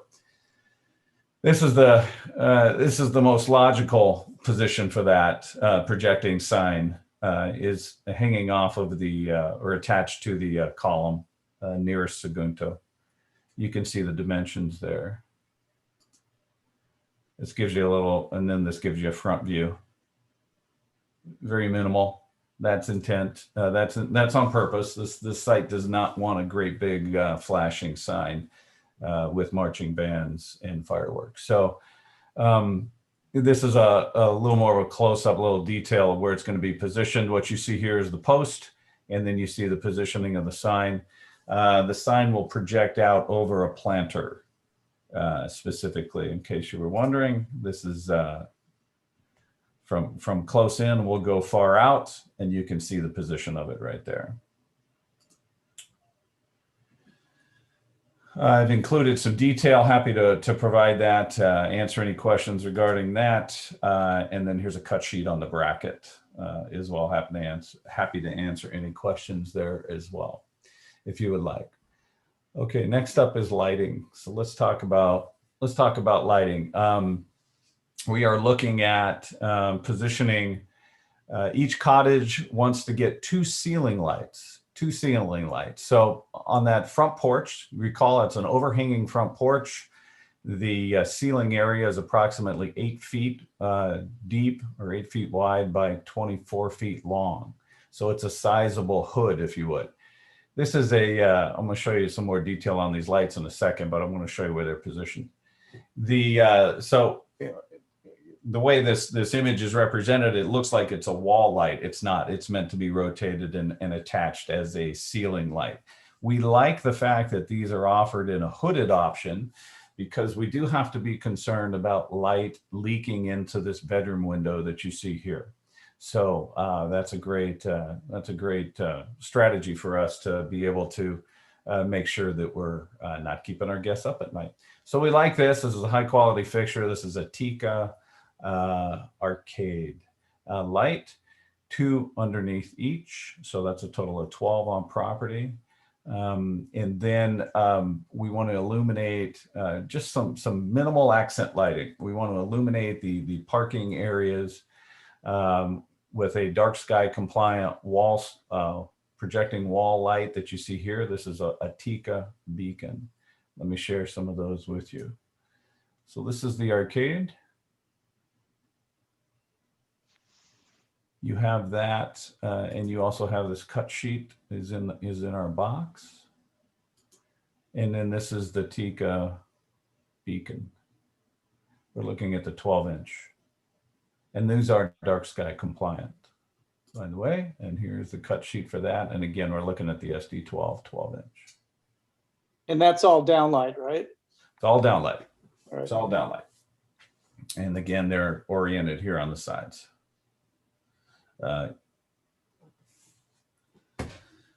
Okay, I think we've covered everything that we'd intended to present. Happy to answer. Dave, if I could jump in for a moment here. Okay. Do we have a color on the split face block?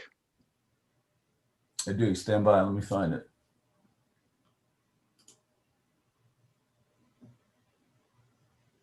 Oh, you're talking about the retaining wall. Correct. No, we don't. Okay, because it's going to end up being kind of a beige. We also, I think, had some strip sketches of the units from the Red Barn. Yep. So side. they're colored. Okay, I know which ones you want. You want these. Well, yes, there we are. So the upper strip sketches we've already described as you enter the project from Sagunto. The next one down, view looking east, you're in the middle of the site, and you will note the ADA unit on the far left. And the units descend anywhere from 6 inches to 1.5 inches in reference to the one adjacent. The lower sketch there, view looking west, is as though you're in the Red Barn parking lot and you see the retaining wall cutting across these units. And then finally, I think we have one more at the bottom of this page. There we are.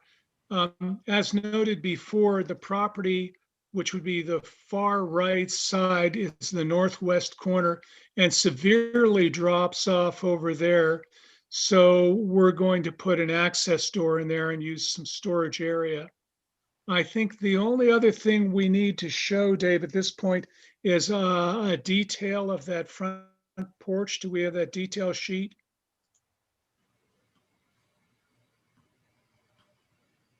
There's our sections cuts, but I'm actually looking for the detail sheet on that front porch. There we are. So we have an 8-foot ceiling. A 6 by 16 beam is carrying the some 24 feet of distance across here. You see the columns at the corners. You see the handrail and the front steps. And I think that concludes our presentation. Maybe we could go back to the site plan, Dave. Rob, do you have any other details for windows and doors and so on? Not at this time. They're going to match the Four Friends Inn. Okay, which is not actually this property, right? Correct. It's diagonally adjacent. Right. So you're intending to include them? We will. Okay. And by that, I mean, you're not going to say to match the Four Friends Inn. You're actually going to detail them, right? Okay. All right. Correct. Do we have any questions from the board? This is Cass. I have one real quick question. Yep. And that was about the, just on this issue of the other Four Friends and how much you're really tying into that other project over there or existing business. Are the signs the same? Do you use the similar signage? Is this signage intended to match the one that's over there? I'm not familiar with the one that's there. Yeah, it is. I'm happy to, you want me to show you a picture of what's there? Oh, that'd be great. Thank you. Stand by. Okay, well, he's looking for that. You have any other questions, Cass? Or no, that was it. Okay. Anyone else have any questions? Yes. Oops, go ahead. Go ahead, Brett. Okay, just a couple things. When you get through looking at these pictures, I'd like to look at the elevations again real quick. Yep. So that's the sign that's hanging there now. It made sense to hang it as opposed to project it off of a bracket, but you can still, just because of the orientation and the amount of relative to the road and the entry, as well as the amount of space that we have. Just hold on a second. Does that answer your question, Cass? Was that helpful? Yeah, so that's the sign of the other Yeah. the other facility. Okay, got it. Thank you. Okay. Okay. Can you please go to the elevations for Brett?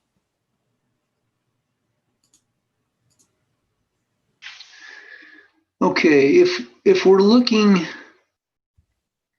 and maybe it's just the drawing and I'm not seeing it, but it looks as though the windows facing the street and the rear don't have divided light buttons in them. Is that the case, or? They're meant to all have grills. Yeah. Okay, so it's a sort of typo kind of thing. Okay. I think it's that one over there on the right and the nope. Oh, good catch. Some of them didn't print out, but no, the intent is they'd all be grilled. The ADA print has a better line. That's all right. I just wanted to clear. I mean, it's not a big ordeal. I just wanted to make sure. And then on the lighting on the porch, is the intent to have them operated by photocell so they're on all night? Is that why you're concerned about it bothering the occupant? I guess the short answer is I'd like to have that option. At the inn, we have, at the inn, we typically would leave them on all night just for from a security standpoint. But we've got light leakage issues with those over there, which is why we were so focused on finding a shielded solution here. What we've begun to do at the inn is actually shut them off at midnight. So we still get a lot of light leak up until midnight, but then after that we shut it off. It is not ideal from an operational standpoint. Shutting those lights off on the front porch at night, even at midnight, is not ideal from a security standpoint. Makes us a bit nervous. So I guess the short answer is, for the village, it would be nice if we could leave them on all night. Yeah. Well, it's funny you got them pointed. The concerns are different. I've stayed in places before where the damn light won't turn off and it comes through the window and you're ready to go out there and break the light. Yep. You're switching it the other way, which causes light issues with, escaping. And especially it looks as though it's going to shoot sideways instead of down. Yeah, Well, I'm not understanding exactly how you're mounting that. Could you show us how that's going to be mounted? Rob, what do you think? Should we show the porch detail with that? So there's a beam. There's the beam on the front that will block light. So it would be up. It's going to be attached to this element here. Can you see that? But is it going to be that close to the beam to where it will literally block it, or are you going to center it in the Well, in we the would porch? center it. We would center it. That's 8 feet across there. So we would center it. And so theoretically, the light would be below the hood here. There is a beam on the side as well. So this ceiling is trade in that sense.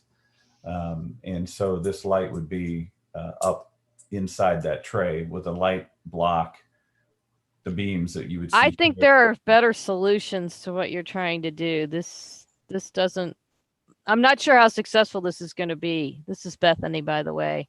Okay. And the but concern I'll is light. reserve my comments for the whole board. Go ahead, Brett.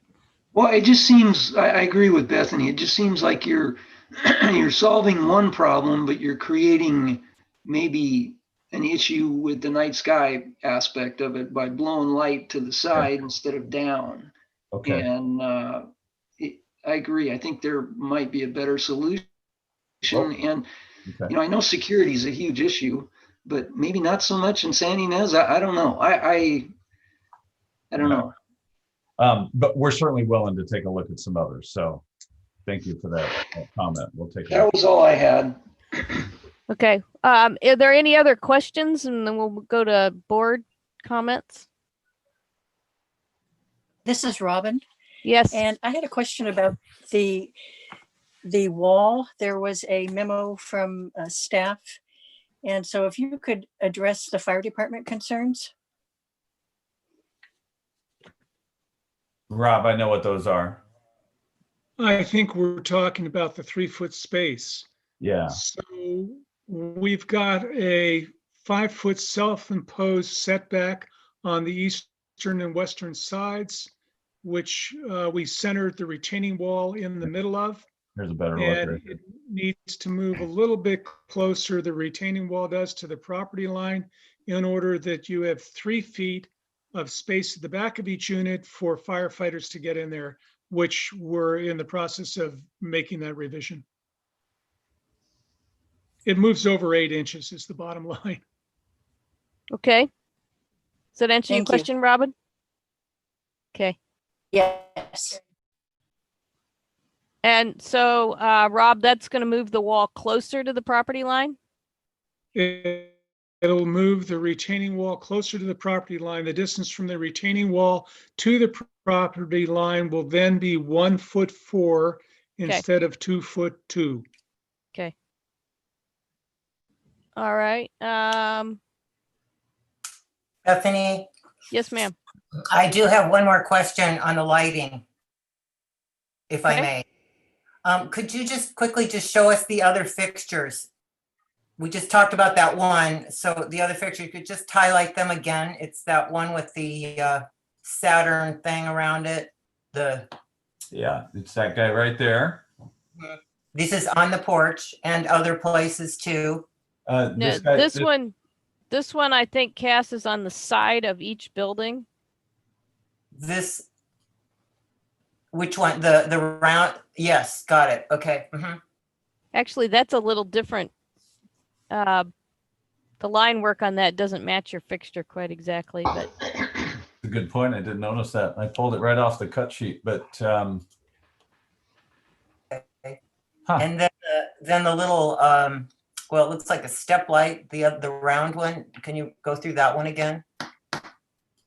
this guy here. Yes. that's the one that we were just talking about. Cass and Pat and I were questioning how he was going to mount it on the ceiling of the porch. Right. Okay. So it's those two lights, and the one goes on the ceiling in the porch, and the other one is a wall mount. You bet. On each side. So could you take us back to the site plan? Sorry, my phone. Could you take us back to the site plan, and then we'll begin comments from the board? And so while we get the comments from the board, I'm going to ask that the applicant, unless directly addressed, I'm going to try and get us through this, hopefully, quickly. Yep. Stephanie, Yes. Do we do public comment? Well, that's my next question. Do we have public comment, Leah? All right.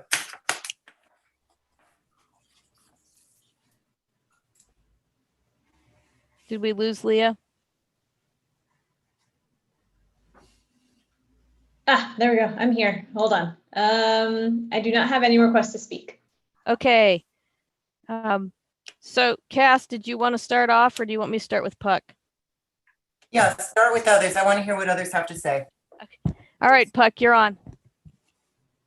All of my questions were asked by others, so that was a good thing. I do think the lighting needs to be restudied a little bit, but I think the project has been really well thought out. The elevation towards Sagunto, I just think those windows are pretty important. So I'm glad that they are divided lights. And I just want to go on record that in our small towns in the San Ynez Valley, I think it's very important as properties get developed that the county could be more receptive to alternatives from the standard sort of more urban sidewalk treatment. There are so many places that I can think of that have drainage issues that conflict with standard construction details and just odd little things that happen that give our towns their charm. So I really like the direction that the frontage is moving toward. Thank you.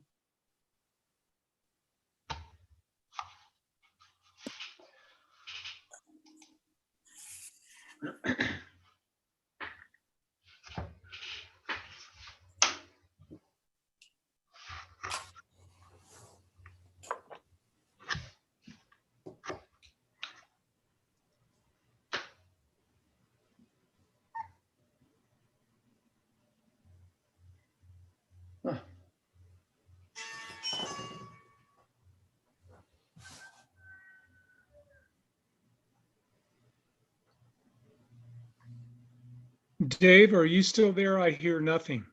I am here, but I think we're on to the board member comments section. I think everybody fell asleep. Where is everyone? Again. Stephanie? Sorry, Dave, could you flip to the landscape plan, please? Sure.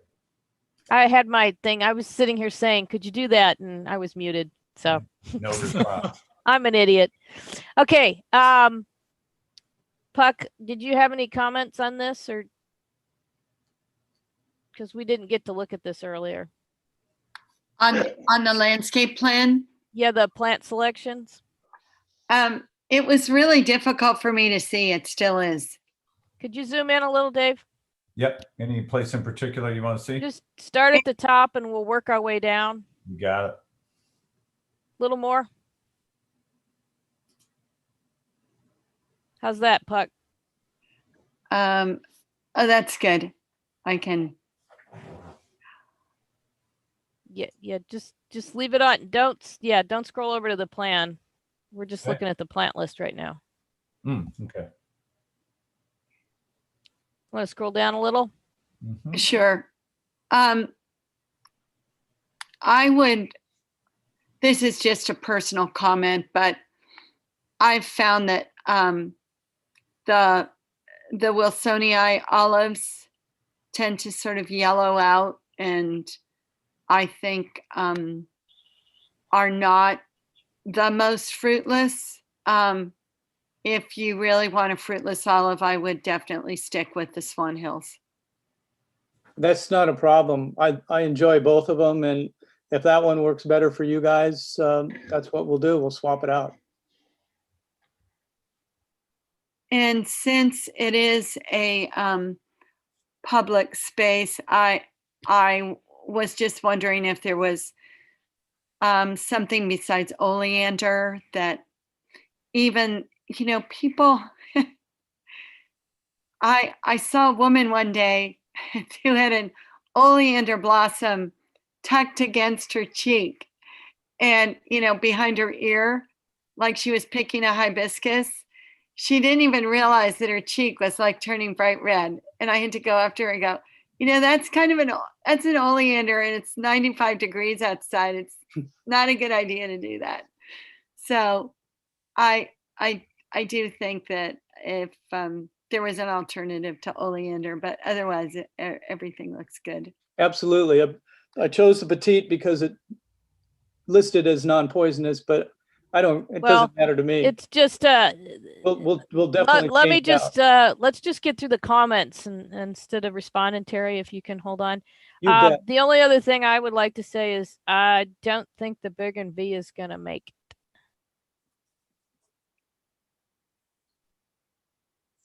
Oh, I missed the bougainvillea.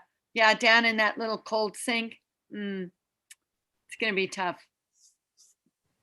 Yep. The solanum will be kind of on edge. Lantana too, but less so than the bougainvillea. The bougainvillea just bite the dust. It gets too cold. So that's it. And Hey, one more thing on there. You did, I guess the landscape architect did say the oleander, was non-poisonous. Because, you know, I'm sure there's equine all over the place here and somebody could be riding right through there. That's the case though, right? It is non-poisonous. If you're asking me, yeah, it's listed. The oleander is listed as a poisonous plant, but the petite variety came out. It's not listed on my plan, but I guess changing it out is absolutely no problem at all. It's yeah, just I think that's the better part of valor here. not a problem. It's so easy to do. Okay. Brett, did you have any other comments?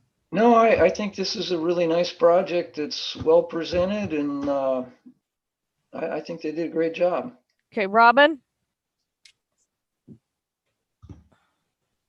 I agree. It's a very charming project and very well presented. Thank you. Cass? Hi, I agree with the comments, everyone else's comments, and I would just, I think it's a really charming project. I appreciate the way that you dealt with the stormwater in the front and the comments by others about that. I just have a couple minor suggestions, and you can, however you want to take it. I really like the different colors of the front doors. I just would urge you, maybe the three colors, the darker ones, kind of maybe you could pump them up a little bit, because I think it's really cool how you have the colors, but you have 3 brighter ones and then the other 3 almost are imperceivably the same. They look pretty close to the same. So maybe you could lighten them up a little bit or something. That's a suggestion. Okay. And then, on the sign, I like the sign. I just question the wrought iron filigree. It seems a little fussy. I think maybe something more like just a wood bracket might just tie into everything else you've got going in terms of sort of the big picture, the big composition. It sort of feels a little Victorian or something, or a little fussy. So maybe consider that. And then on the lighting, I'm still not convinced that the lighting is the best that it could be. Maybe the one light, the wall bracket light, maybe more of a lantern style or something. It seems a little contemporary for these traditional cute little cottages. And then also the ceiling, as was the ceiling light, as was mentioned. I'm wondering, is it not possible to do a motion detector? And it's just so nice to have the dark and not have these lights, as Brett mentioned. I've stayed in places that had lights and it just made me furious. So those are my comments, and otherwise really nice project. I think it's very sweet. Thank you. Good comments. Okay. Lowell, I think, has a conflict. Alan? I've got nothing to add. It's a good project. Okay. I just want to sum up a little bit. And Nicole, if you have any questions after I'm done, then let me know. But basically, I'd like to echo everybody's comments. It's a very nice project. There's been a lot of thought put into this, and it shows. I think I'd like to also emphasize my support for what you're doing in the right of way. Very strongly think that that's a more a response to the genus loci in a way that is better thought out than just the standard bunch of concrete right away. This is a much more rural and Santa Ynez response. You guys are here for preliminary today. I don't have any problems with that, but I would like to stipulate that if we take that action, we are granting preliminary without seeing the details, which are required for preliminary approval. And so it's up to the board how you want to proceed. Personally, I see enough information that I'm comfortable with taking the preliminary action today, and then having Rob bring his details for all the windows and doors and etc. When he returns to us for final approval. Is there any further discussion? Are we ready to take an action? I agree. Okay, Brett, would you like to make a motion then? Yeah, I'll make a motion to approve this for preliminary. Okay. Is there a second? I'll second. That was Robin. Any further Yes. discussion? I'm wondering, can we give it more approval? No, it's here for preliminary. Okay. I tried. No worries. I would like to suggest strongly that you go back and talk to Tekka. I think they can probably help you with something that's going to be more dark sky compliant. You might look at, I don't know, just off the top of my head, it seems like there's a lot of light on the sides of the cottages. And I don't know, you haven't talked about whether those would be on all night. So I don't know how it plays into your thing, but you might talk to them and see if they can come up with a solution for you that maybe takes advantage of some of the ideas or something that you've already thought of to work that out. But that was the last thing that I had an issue with, was the lighting. And I think that comment was captured earlier. So, and you indicated you're going to take a look at it anyway. So absolutely. Good looking forward to seeing that. Hey, Um, Bethany, before you go, is there any way for this to come back on consent when yeah, it's final?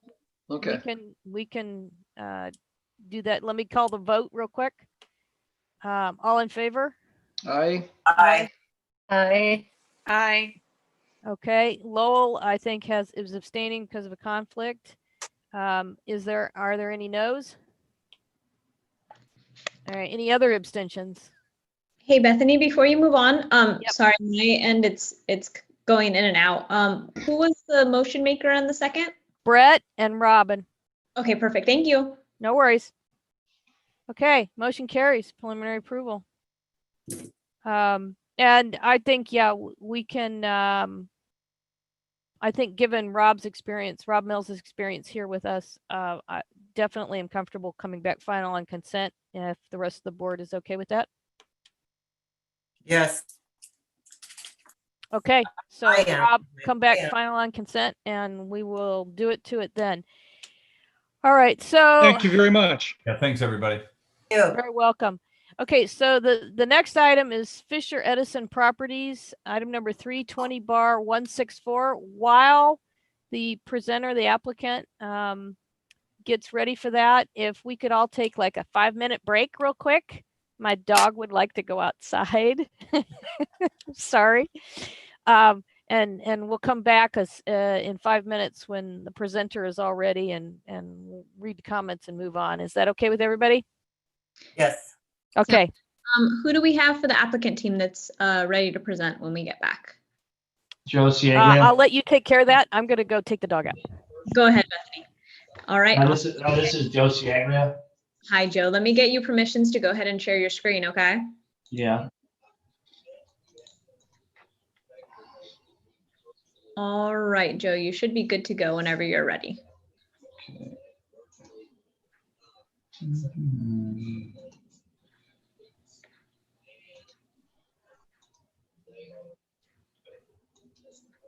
Okay, then let me know if you can see it now.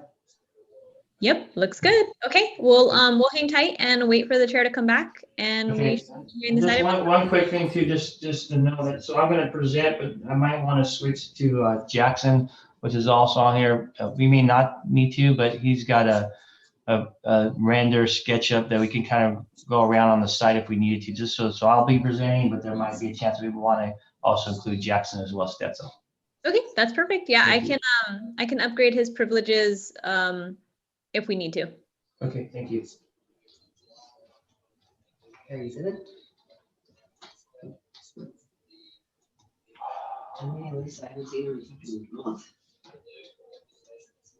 Okay.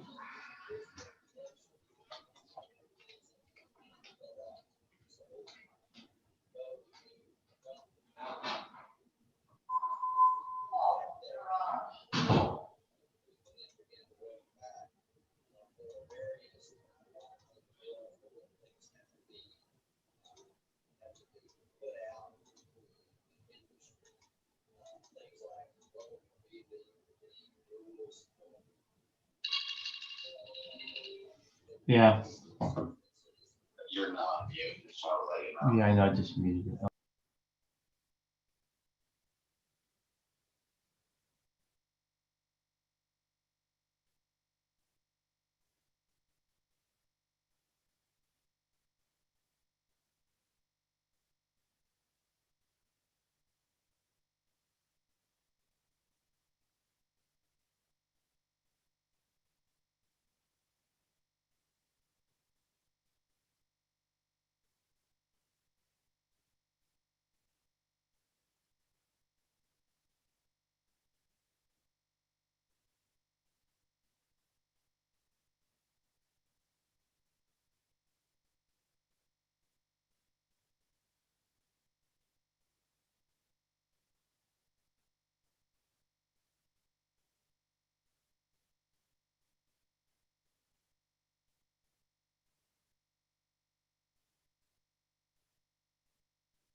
Okay, can anybody hear me?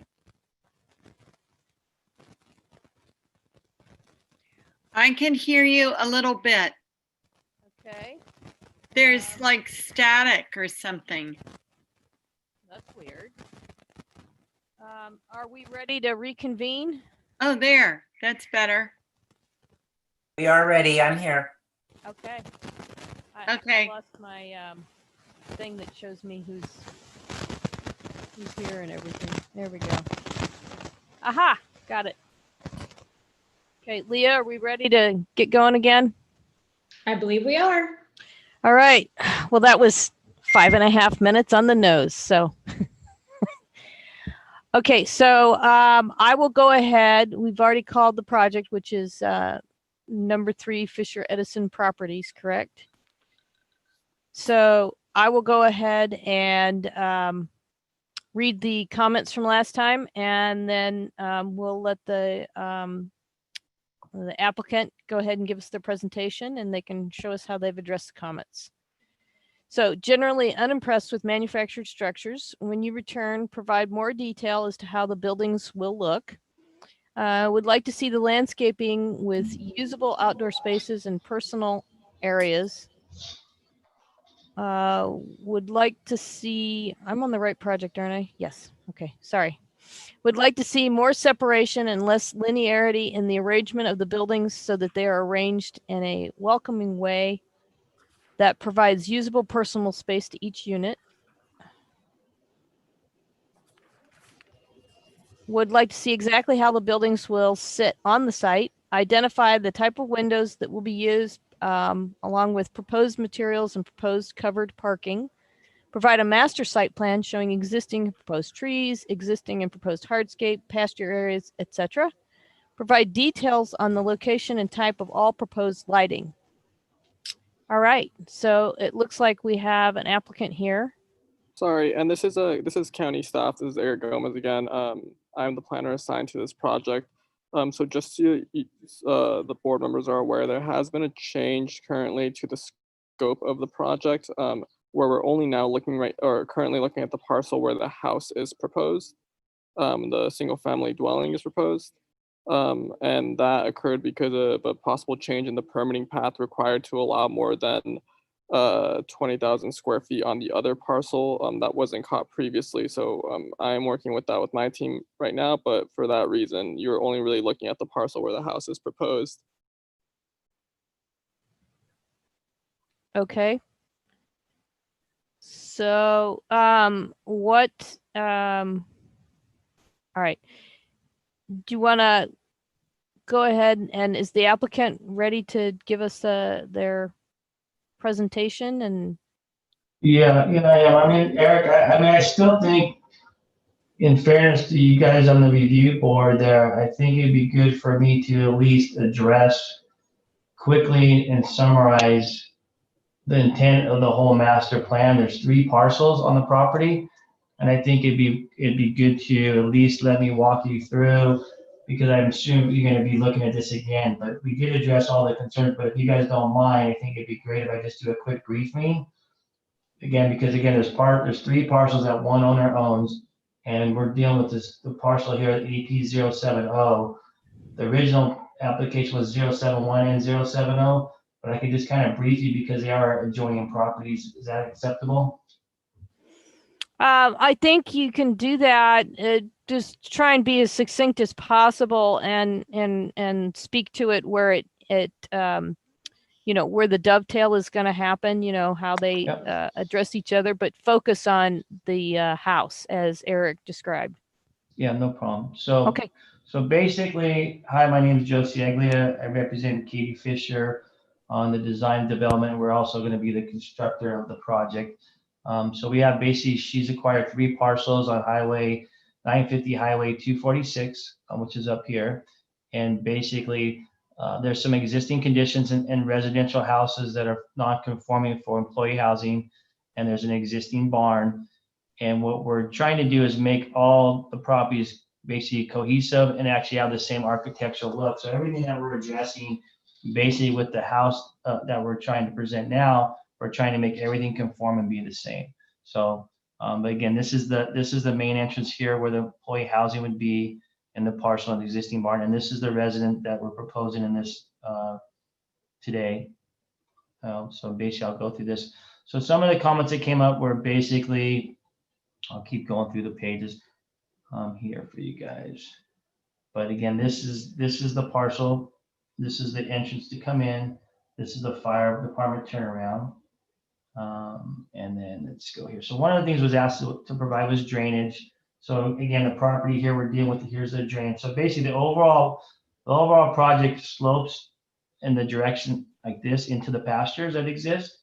And so we're just going to keep the same natural flow around the new buildings that are not part of this and her existing house that we're talking about, sorry, the new house we're going to propose, which is here.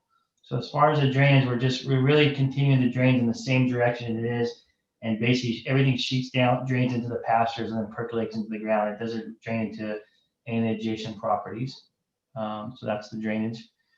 This is basically the, let me just skip 1 second to just give you guys a better perspective overall too.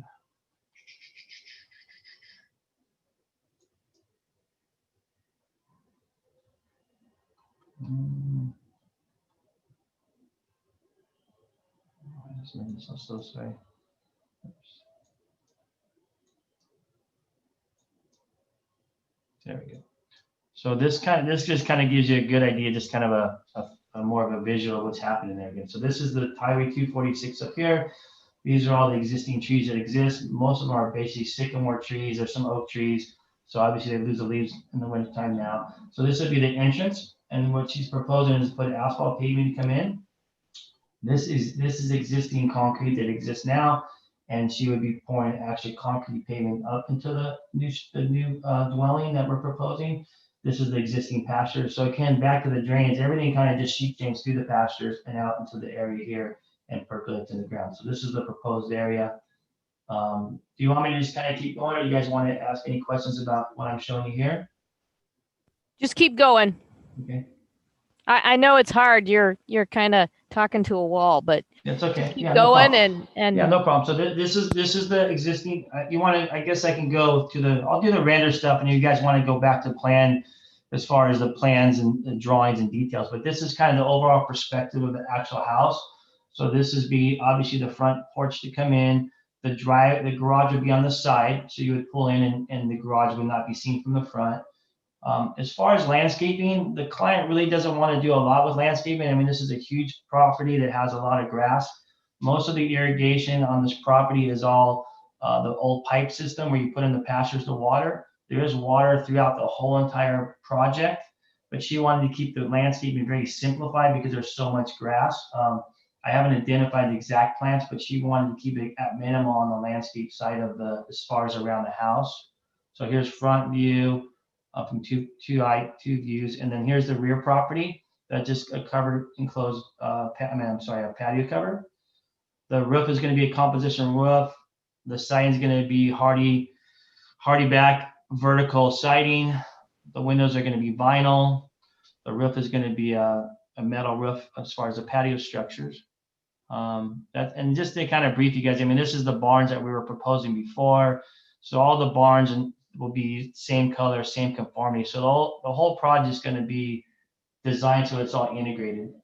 This is the employee housing that we kind of addressed and put fences around and made it. So everything you guys asked for, we kind of did. Unfortunately, we're kind of going backwards here.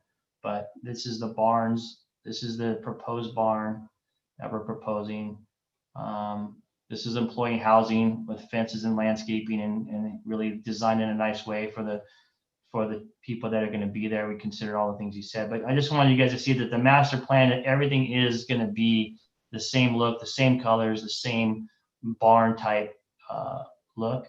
This is your material page. And this is going to be slightly different than what you guys had on what we sent you, because now I'm trying to isolate this now to the one dwelling.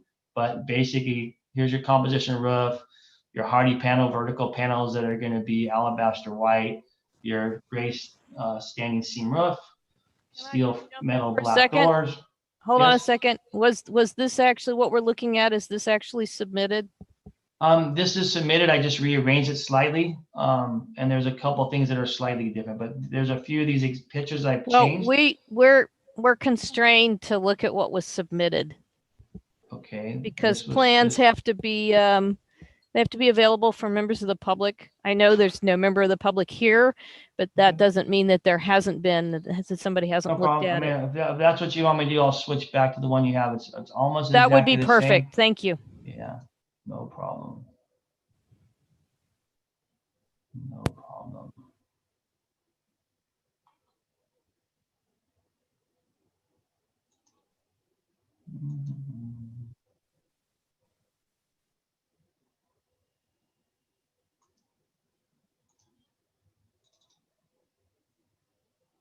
Okay, so now I'm going to go back to the material page.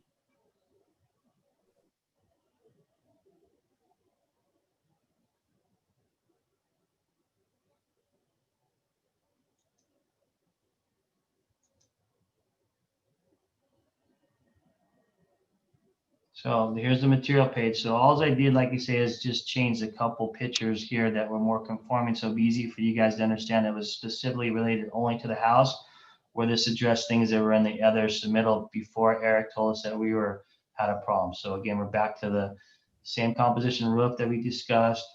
We still have the alabaster white. We still have the vertical siding. We still have, and this is the brick, which is specific clay brick that would be skirting the house. We still have the metal doors. So again, I just updated a few of these things so it'd be a little easier for you guys to understand specifically related to the house, because this railing was for the other structures, and the barn obviously isn't associated with it. So again, the pictures, again, I just changed a few just for the presentation, but everything else in the content is still the same. And then I can go back to the actual plan view. So here's plan view of the house. It's a single story structure. Garage, as we discussed, it enters here, front of the house, dining room, bedroom, master bath, mudroom, and this is kind of your general layout. And this is basically the elevation plan that exists that you guys have in your package as well. So these are the same. So the only thing I did is update just a little bit of the views of some of the renders and the material to be specific to the house. Thank you very much. Does that conclude your presentation? Yes. Okay, thank you. Do we have anybody on the board who has a specific question for Joe? Doesn't sound like it. So, Leah, do we have any members? Sorry, Bethany, I Yep. just wanted to ask if he could just show us that 3D image from the, I think from the road looking back and where you're seeing all of the structures together. That 3D version. Yeah, I added that in here. I can switch back to that just so you guys can see. Let me, Jackson, you want to show that on your screen? Show me it. Here's that here, just so you guys can see. Here's the house again. So this is kind of the view that you can see that's in our program. But go ahead and go to the master plan again, Jackson. Just the full master plan. Yeah, I mean we can walk you through whatever you guys want. But we built the whole entire site. So on the back here is the house. You would come in from Highway 246 here. Okay. That's all right. I have to go through it all again. I just wanted to see that image. Yeah. Okay. Thank you very much. Thank you. Okay. Anybody else have any other questions? Yeah, I have a question. The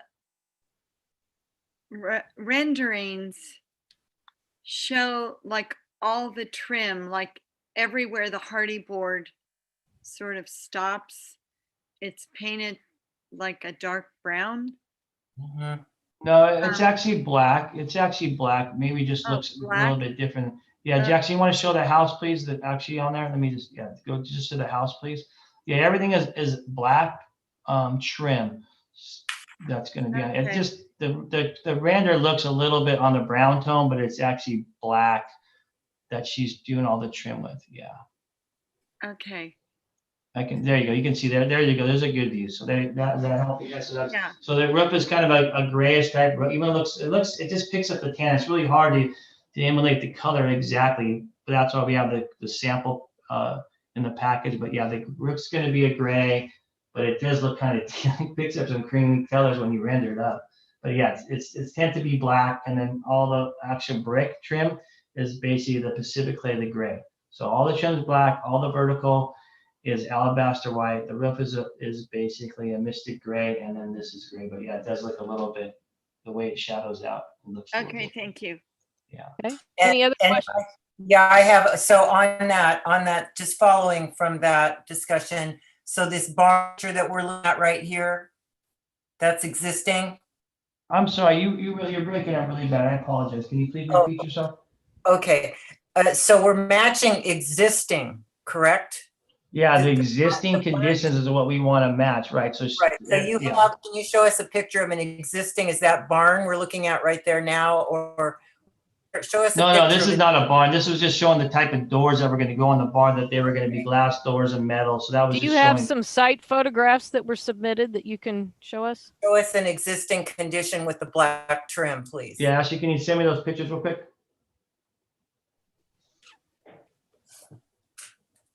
Email those real quick to me. But she's going to email some photos real quick. In the meantime, you guys have some other questions while she's sending me the email right now? Sorry again. This is Eric Gomez for county staff again. So just to be clear, the parcel where the house is located, there are no other structures on that parcel. But what they're trying to accomplish is to match the structures that are in the neighboring parcel that's also owned and part of the same operation. Yeah, thank you, Eric. I understand that. I just wanted to see an existing condition that we're trying to match. No problem. She's going to send me a picture right now. Ashley, you there? Yeah, my daughter's helping me there. Yeah, I'm sending it right now. Perfect, thank you. You guys have any other questions while she's sending that? So just to kind of on a landscape question. So I know that's obviously everybody's concerned sometimes about the landscaping, and you guys asked me to do a basic irrigation calculation. Is there a requirement if she just wants to do minimal? I mean, again, this is a huge, 57-acre parcel that has massive, beautiful trees and landscaping, and she just wanted to keep it very simplified, maybe just some annual, perennial flowers and a few shrubs. Is there any concerns with anybody about that specifically? Well, you're talking about the Wello. I'm talking about the front of her house as far as the Right, landscaping. but you're She wants to talking keep it about, you said they asked for irrigation calculations. That would be the Wello, I'm assuming? that was one of your guys' comments, to calculate the water Hold on a second. for the irrigation system, which, I mean, so this site has all existing water throughout the whole entire project that you basically, again, you put the pipe in the actual comments that were part of the record and that I read, I don't see anything regarding that. Okay, yeah, it was probably a verbal that maybe didn't get picked up. So I just want to make sure that if there's some, if you guys need me to specify specific plants or how concerned, I mean, this is so far from the street or any adjacent properties. I don't know if there's. I think I can answer that question here in a few minutes. Did you talk about your lighting around the house? I can go over the lighting for you. I mean, the lighting is just very minimal on the house. Let me go back to I can go to the drawings. Let's see, sorry. I apologize, guys, there's a lot on it, but the lighting is going to be here. There's 2 lights here, 1, 2 here. And this is the back of the back door, so for this patio. And then there's basic. So every door has a light, the front and backyard, and they're down lights that would actually shine down basically. So these are the lights that she's going to have, just minimal lighting around just the door entrances, and that's it. Do you have a fixture cut sheet for the fixture? I mean, we had one. Eric was concerned that the ones that we had were going to be not okay. I heard you on the call about having something too modern. We had more barn style stuff, but Eric commented he was concerned because the bulb showed a little bit. So this is the one that we kind of submitted, but we prefer to do one that's more barny, but the bulbs sometimes stick out a little bit out of the bottom, like in the picture. So I don't know if that's, you can see how these are the kind we kind of wanted to have, which is more barn style. Well, you can still get a more like a barn style fixture that you're talking about, and it can still be night sky compliant. Yeah. Especially the LEDs, because then the lamp isn't actually a bulb, So it's much easier to get one that's recessed and fits the requirements. Yeah, but is it okay to, I mean, this is what she really kind of picked out for her other existing house, which is kind of like that bell shape that kind of hangs out, which I think is fine. So as long as the light's recessed, so, I mean, it's very minimal lighting. It's all down lighting and it's just accents for the doors, basically. Are Yeah. They do make that barn light in a There are lots of manufacturers that make that kind of style in a dark sky Okay. compliant fixture. That's yeah. Okay. Did we ever Leah? see the picture yet? We haven't seen the Yeah, I don't know why picture. it's actually, can you send me a picture? I don't know what you sent me. It's not opening right here. I had the 4 pictures that I have site photos. Oh, yes. These were submitted. They're in the box and they were submitted. Looks like 11/20. Yeah, those are before she acquired the property though. She closed escrow at the end of the year. I mean, at the end of the month, November 30th, or it was like December 1st. And so she's painted the house white and black already. So I was going to show you the current picture of what the house looks like. Actually, I'm not sure what image you sent me that doesn't open. Can't you just send me a simple shot? Or actually, you could switch. Yeah, so she's already, so she acquired the property, I think it was December 2nd, and the pictures we took were prior to her closing escrow. And so since then, she's actually done an amazing job and really, and you guys had mentioned about dead trees. She's removed the dead trees. She's cleaned the site up. She's really upgraded stuff, and she's painted the house all white and black throughout the whole project, and just really, because it was decaying and sitting for so many years, and nobody really is really taking care of it. So she's taken and cleaned it up. Okay, hold on just a second. Leah, do we have any public speakers? Madam Chair, I do not have any requests to speak. Thank you. Okay, so I'd like to come to the board for comments.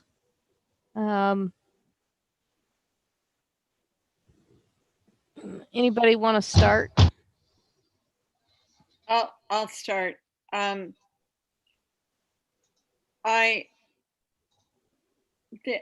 your image board, if you could pull that up. There we go, right in the middle is. So she's buying a house that already had plans basically, and then we're just doing very minor tweaks. So Sir, this isn't, sir, yeah. can I get my comments from the board? Yeah. Thank you. So we don't really, the type of construction, frankly, doesn't interest us in terms of how the design is formulated. The one in the image that you're showing is actually a kind of very charming generic black and white farmhouse. But what really stands out is that there are no black seams, and they're literally seams where the hardy board comes together, that really break up the massing of the house and detract from this style aesthetically, I think. And I would really like to, for me to approve that the house, I would have to see that treatment reconsidered.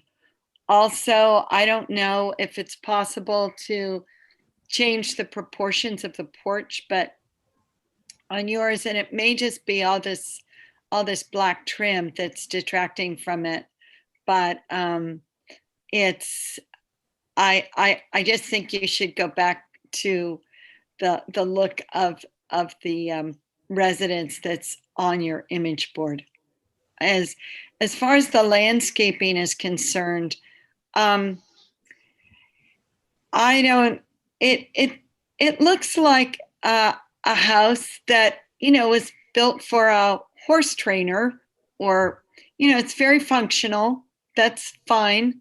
It's on a ranch. But there are these, I think, like our comments about the employee housing, that when one goes outside or wants some kind of space outside to hang out,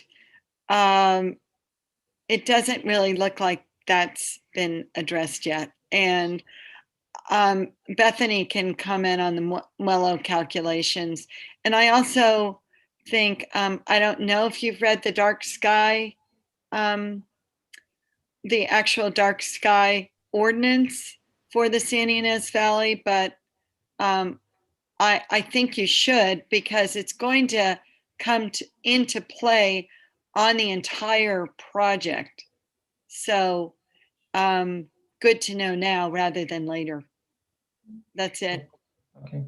Do you guys want to, can I address the comments now? This is not it's not a kind of a question and answer. This is Okay. actually the board's comments. This is what we're going to write down.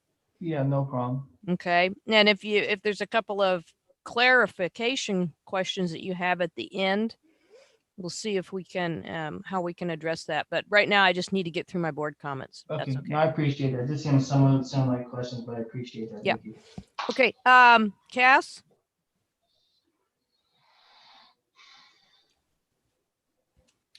May I go to at the end, please? All right. Brett? Hey, Puck, look, I was trying to understand what you were saying on the exterior of the building. What was that again? Do you mind if I? No, if you, oh, sorry. And can we go to the elevations? I'll open this up again. There you go. What would you guys like? What would you like me to look at? Elevations. Brett, I think, Brett, what you need to look at, the difference that Puck caught it, and it was kind of difficult to catch, actually, given what they were doing. If you bring up on half of your screen, can you bring up that photo board that we were looking at? Yeah, that I had just that. gotta start from, sorry, I just gotta start from scratch again. I apologize. I clicked on, I was trying to reduce the view because I was zoomed in. Let me just open this again. Okay. All right, let's go back here. So go down to the color board. Okay.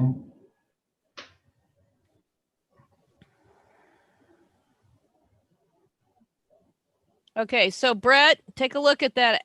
Oh, sorry, I was gonna try to split the screen for you. Go. Look at where it says alabaster whiteboard and batten. If you could zoom into just that portion right there for me. Yeah, let me just do this again. Sorry. Okay, so take a look at that. And well, I'm just trying to figure out, it sounded like there was an intersection of material that was an issue, and I'm just trying to follow along here what that was. So Brett, everywhere on their renderings where the hardy board sheets connect, yeah, they painted that trim black. So above, say, for instance, the garage door where that little shed is, there's a horizontal trim. You're saying that that's black. Yeah, on their renderings, and all the corner, and all around the windows and on the eaves and everything. So if you go to sheet A2.1.2. Is that the elevation? Yes, you're gonna see. I think you'll see real clearly. And all that's not how you do that. You know, there's a metal flashing that you put there that transitions those two materials, and not a trim. Well, yeah, but visually that really doesn't look right to me, at least. It chops it up. Well, I just know a lot of guys, when it's kind of quick and dirty, they do that little flashing under there, but then it's not a clean seam, so they throw a trim piece on it. Okay. There you go. And in addition, you'll note that everything's now blacked. It's all picked out and blacked Yeah. all the way around. Unlike the idea photo, which was much more the body color. Yeah. I mean, I agree with you guys with the horizontal. I mean, my client's the one that, you know, if you drive around Well, solving. just let us I'm get through our sorry. comments. Just a minute. I'll Yeah, come back I to you. would say that if it is going to be trimmed, that it match the field color would help. And it just seems like, you know, these drawings are, you know, they're hard. It's just hard to know exactly what's going on. Like the head on the windows seems like it should be stronger and fatter. And I don't know if that's just the way it's drawn, but it just looks really wimpy up there. You know, this is a kit house, right? Or pre-designed house or package. Can I answer the question? Yes. Yeah, this is a kid house that she found that she was really emphatic about. I'm the contractor, and there's probably some minor things that I would look at to adjust. And I agree with you guys about the batting that goes above the window. That probably, I think that should be white, and there's no reason to put that board across because you can just caulk your seams, and the hardy board comes 10 feet, so we can work with that seam. As far as the window trim, you're saying it looks like it's a little skinnier above the window, which I agree. I think it's just the way the render is, but that would be consistent. So, but again, the client's seen a lot of these houses, especially in solving. A lot of these modern barns are getting the black and white trim, and she's giving me photos of other projects within the neighborhoods around there that are very common and brand new, and that's why she chose the white and black. But I agree with the horizontal. I think it's a little bit bold, and that's something I can definitely suggest to the client. I think that would be no issues with her at all. Okay. The only other comment I have is with regard to landscape, and you know, I understand what the applicant is trying to achieve, but it just, when you do a house and you plop this thing on a site and you don't soften it with the surroundings, to me, you know, it's just sort of like it just looks like you know, Dorothy's house in Wizard of Oz just landed on Oz, and there's you know, it's just there, and there's nothing that integrates it to the site. So I would suggest something surrounding the house to just soften and make it look like it belongs there instead of just being plopped on the ground. Okay. That's all I have. All right. Robin? I agree with Brett. It needs some softening. It appears that it's just blank around it. I understand the adjacent fields, but there's nothing that really puts the house in a personal way that integrates it to the site. That's all for me. Okay. Alan? I've got nothing new. I agree with what you guys are saying. Okay. Lowell?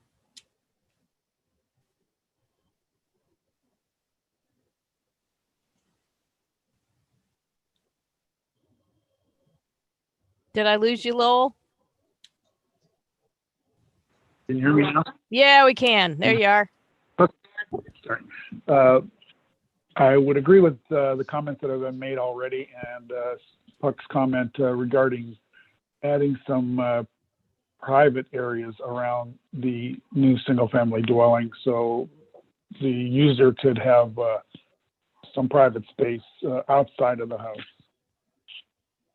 Okay. That's all I would comment on. Cass? Okay. Yes, I agree with what everyone has said. Can we go back to the picture, your concept vision picture? The idea board. Oh, yeah, with the sure. color Yeah. board. Mhm. And just real quick, as I'm pulling this up, remember, this is a separate parcel of I think 16 acres that's separate than the other parcel. So this is pretty private and out by itself. It's not like integrated with the rest of the ranch and the owner, which is a horse. We understand. Just let Cass But I'm make agreeing her- with you guys. Yeah. I think that this image here is very, very nice. I like the way it looks, this inspiration. And as we see, it is the windows only that are black. The trim is not in this particular picture that we're looking at. So that's the difference. I would very much like to see your existing photos that apparently you have, but we haven't been able to see them yet, to see what it is exactly that the owner really likes. We haven't seen that, but without that, and if we could just go back, please, till I finish. Can you see the photo here? That's a crappy photo, but can you see it? Kind of. It's okay. Go back to the photo so she can finish her comment, please. So anyway, I think I like the way this looks much better. I think it fits in very well, but if the owner is very, enamored with this idea, then, perhaps there's a way of doing, if we saw the other one in a more convincing way, how that black could be introduced. But certainly this image shows white predominant with black, just the windows being black. The other thing, I just really do feel very strongly about the fact that it's on a very large ranch with lots of trees and greenery everywhere. It's a ranch for horses and other types of animals. When we come to our homes, there has to be a natural, appropriate transition from the public area to the private area. And so I think that is very important. Others have already spoken to that, but it is really an important aspect. Okay. Yes, thank you. Okay. Could you show me the site plan? Just in 3D or just in CAD base? CAD base would be fine. And could you Oops, sorry. Yeah. No, that's good. Right there, yeah. You can zoom in on that just a little bit. That'll be fine.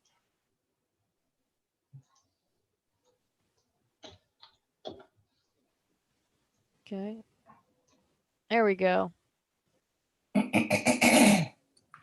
Okay, so this for me really explains the context of what everyone else is saying about it kind of being plunked down. It's, you've got the fencing and everything, and things are very tied off, and it's in amongst it's kind of squoozing in between the pastures. And I think what we're trying to convey is that the house needs to not be something that's incidental to the pastures, but to actually have its own presence and something around it that somehow defines it as its own space instead of just being the extent of the walls. So somehow that there's a connection between that house, because right now what you've got is this driveway just comes right up and slams into it, and then there's this little walk off the front, which could be fine, but there's nothing else that's going on that actually does anything to kind of meld the house into the site. Even on the portion of the project that's on the adjacent property, even those have more of a response to their surroundings than this house. And I think that's what we're trying to convey as far as that. If you can take a look at your lighting again, I don't think anyone has any objection to the more barn-like, I think was what we talked about, style of a fixture. I think our main concerns are going to be that it meets that it's dark sky compliant, and that there's not a lot of them. So we're looking at how much light you get spread around versus the quantity. That's what we're looking at. Let's see what else. And with regard to the landscaping and the Wello, I think that you could between the combination of planted materials and potentially other non-irrigated materials, that you could very realistically keep this at the 500 square feet change limit maximum, and that would get you out of having to provide Wello calculations. Okay. But I think that, once you go over 500 square feet of change, then it's going to trigger that, looking at a whole bunch of other stuff. And so is there a tree kind of where the house on that aerial, it looks like Yeah, there's kind that's of why I a kind of want to show you the aerial a little bit better. Yeah. So because my other comment was going to be this that is what I this piece of, think you could get this house to situate itself. Yeah. And I'm not saying keep that tree. that tree's dead, unfortunately. Yeah, Like this is exactly. the tree was one of those dead trees that we did remove, because this is kind of the imagery. There's dead trees. Yeah. Yeah. So my point is that you could reintroduce a tree in and around the area right there of the house. I think that would do a lot to situate the house in to the site. I think that a tree could get you a lot. So that would be my suggestion as to far as to start to meld the house with the site. Yeah. I will say that the other comments that the board made with regard to colors and trim, etc., I think there's a concurrence on the board with regard to the color. I think that the current proposal with the elevations and your models, you're showing a lot of things that have been picked out in black, and I think that's the opinion of the board is that that's a little too far in that direction, or a lot too far, and that we'd like to see you dial it back much more in keeping with that idea picture on your color board that was submitted. And I think without seeing a whole bunch of existing photos, current existing photos, the repainted structures, etc., on the adjacent property, without seeing those, I think we can probably reach some kind of a, I guess we call it a happy medium. So when you return, I think we're going to be looking forward to seeing what changes you propose. I think Brett's comment about the lintel over the window, I'm not completely convinced that that's just a matter of the drafting. So I think what we would like to see is take a look at it and really try and go beyond what kind of is proposed with the kit, and try and flesh out the style a little bit,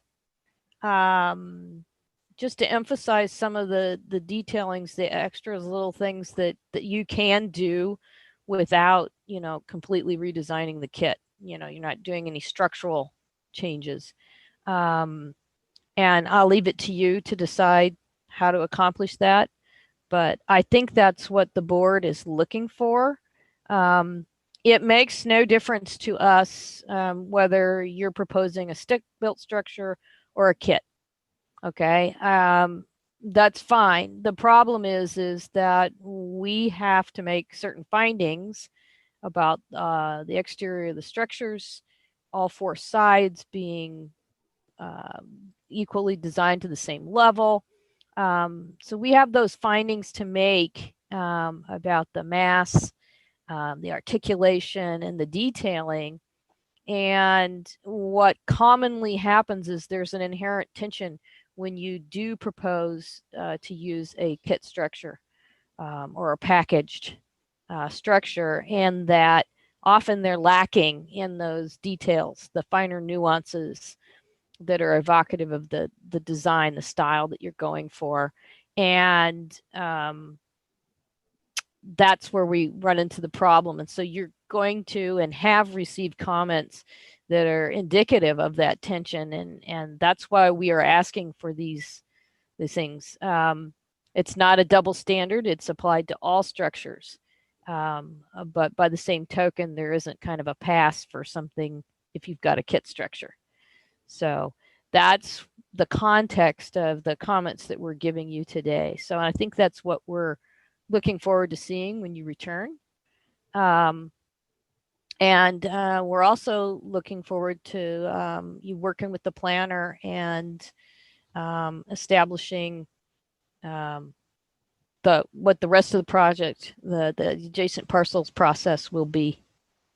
I'm excited to see what happens. So I think those are our comments. I'm going to ask the board. My feeling is that we're not ready for a preliminary approval today. Is that the consensus of the board? Agree. Based on what, guys? Based on what? Let me comment for 1 minute, just so you guys understand my client. So her name's Katie Fisher. She's been there her whole life. She has a Katie Fisher farm that she deals with horses. So she basically takes in horses that are old retired horses and horses from the racetrack and warm bloods, and she rehabs them. Her whole life's about horse racing. She's dreamed about having a parcel like this forever. So she's excited. She's moving in. She loves her horses more than anything. She's a very simple person. And when I do address these questions with her and things, she's emphatic about certain things she likes. And she's always dreamed about having a white barn with black trim. And this is a vision she's had her whole life that she's tried to do. So this is her life. She'll never leave this property ever. She's there 24/7 on this property. So I try to address a lot of these things that we all address. And her answer is she doesn't care about certain things because she just cares more about her farm, the health of the horses. She's putting comfort stalls in. She's got special lights. She has vitamin machines. Well, hold on a second. About her horses and hold herself. on a second. Yeah. This is not a part of our findings. Our findings are to find that it's well designed, that all four sides of the building are consistent style and of the same quality, that the mass and the bulk and the scale, the siting, the programming, the site flow, how the site is laid out, that the structures all have a relationship to each other. These are findings that we have to make. Okay, can I comments. Just let me finish on what I'm saying, then you can comment, please. Give me a chance because I listen to you guys talk. So I've studied the site with this woman, okay? This is a parcel that's separate, okay? It's a separate parcel right here. This is the end of the parcel. This is Shoestring, which is the winery. Her property ends here. This is a backyard that's isolated. Nobody else can access. The pastures are accessed from the side. So no employees, no staff, no visitors go here. This is her private residence at the end of this parcel.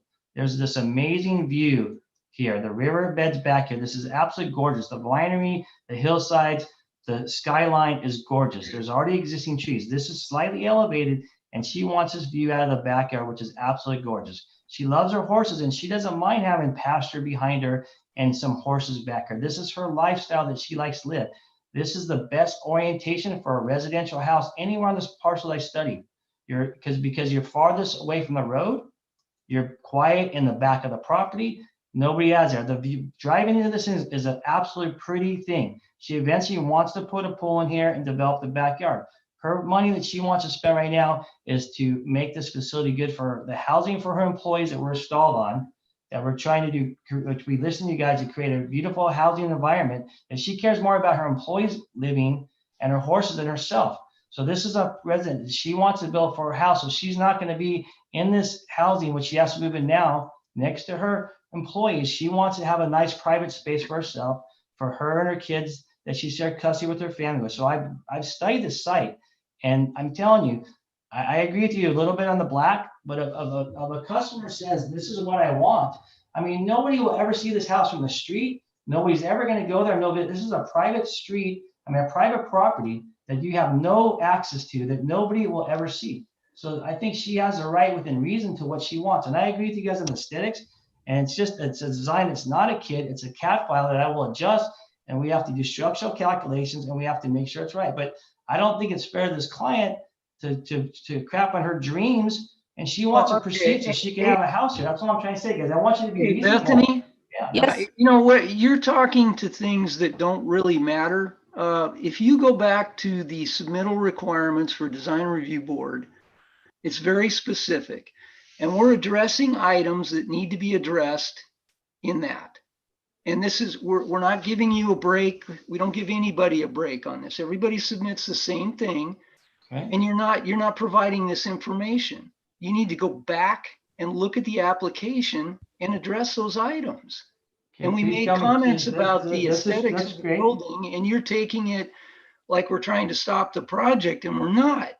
You need to provide the information that everybody else provides and successfully gets approval through us. And we're saying that this is not at a stage where we can give you preliminary approval because you haven't completed the information. Okay, so let's be There's a specific, lot up in please. the air. Just be specific of what you guys would like me to provide that I don't have. That's all I'm asking for. Just be We did. specific. Go back That's to what the we just did. application. Go Okay, back go to the ahead. application. Give us details. This is a canned house. And you need to, just because it comes prefab. It's not a prefab. It's not a prefab. It's a Please let me drawing. finish what It's I'm not saying. prefab. Please let me, if you want to get through the board, you have to listen.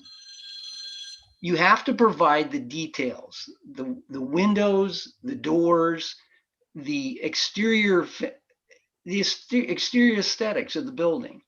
We're suggesting you get landscaping done, and that's it. And so, you're taking Yeah, it as though there- we're slamming a There's hammer. been no objection to the site location. There's been no objection to your views. I don't think anybody has suggested that you relocate the house, that there's a better place.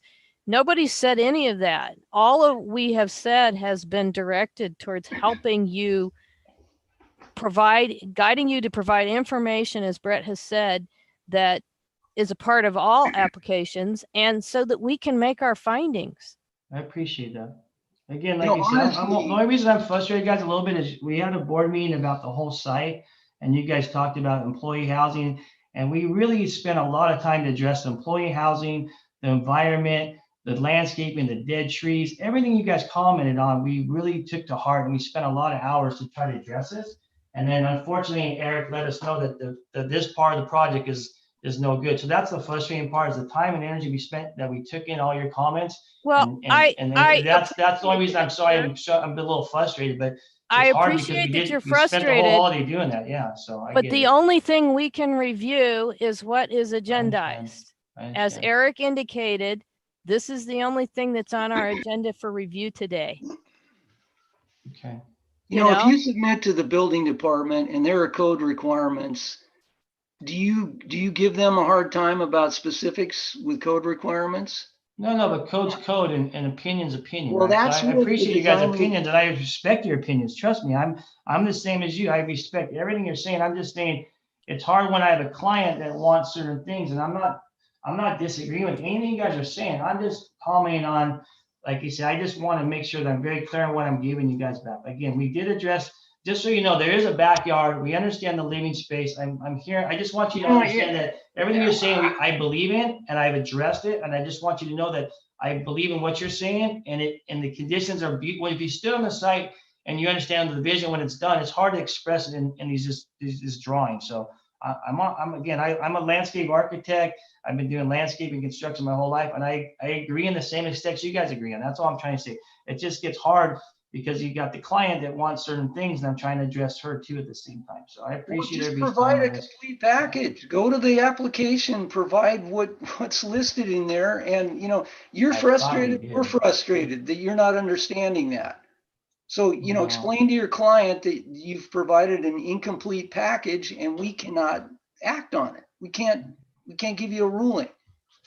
It's You pretty- need to provide a complete package. I think I addressed everything on this phase. What did I not address on this phase of the stuff? What am I lacking? Just tell me, please, so I can understand. I mean, We the have, colors. that's what the purpose of the board comments are. And your planner can get you the draft, Okay. which is not the finalized version, which won't be finalized until the next meeting.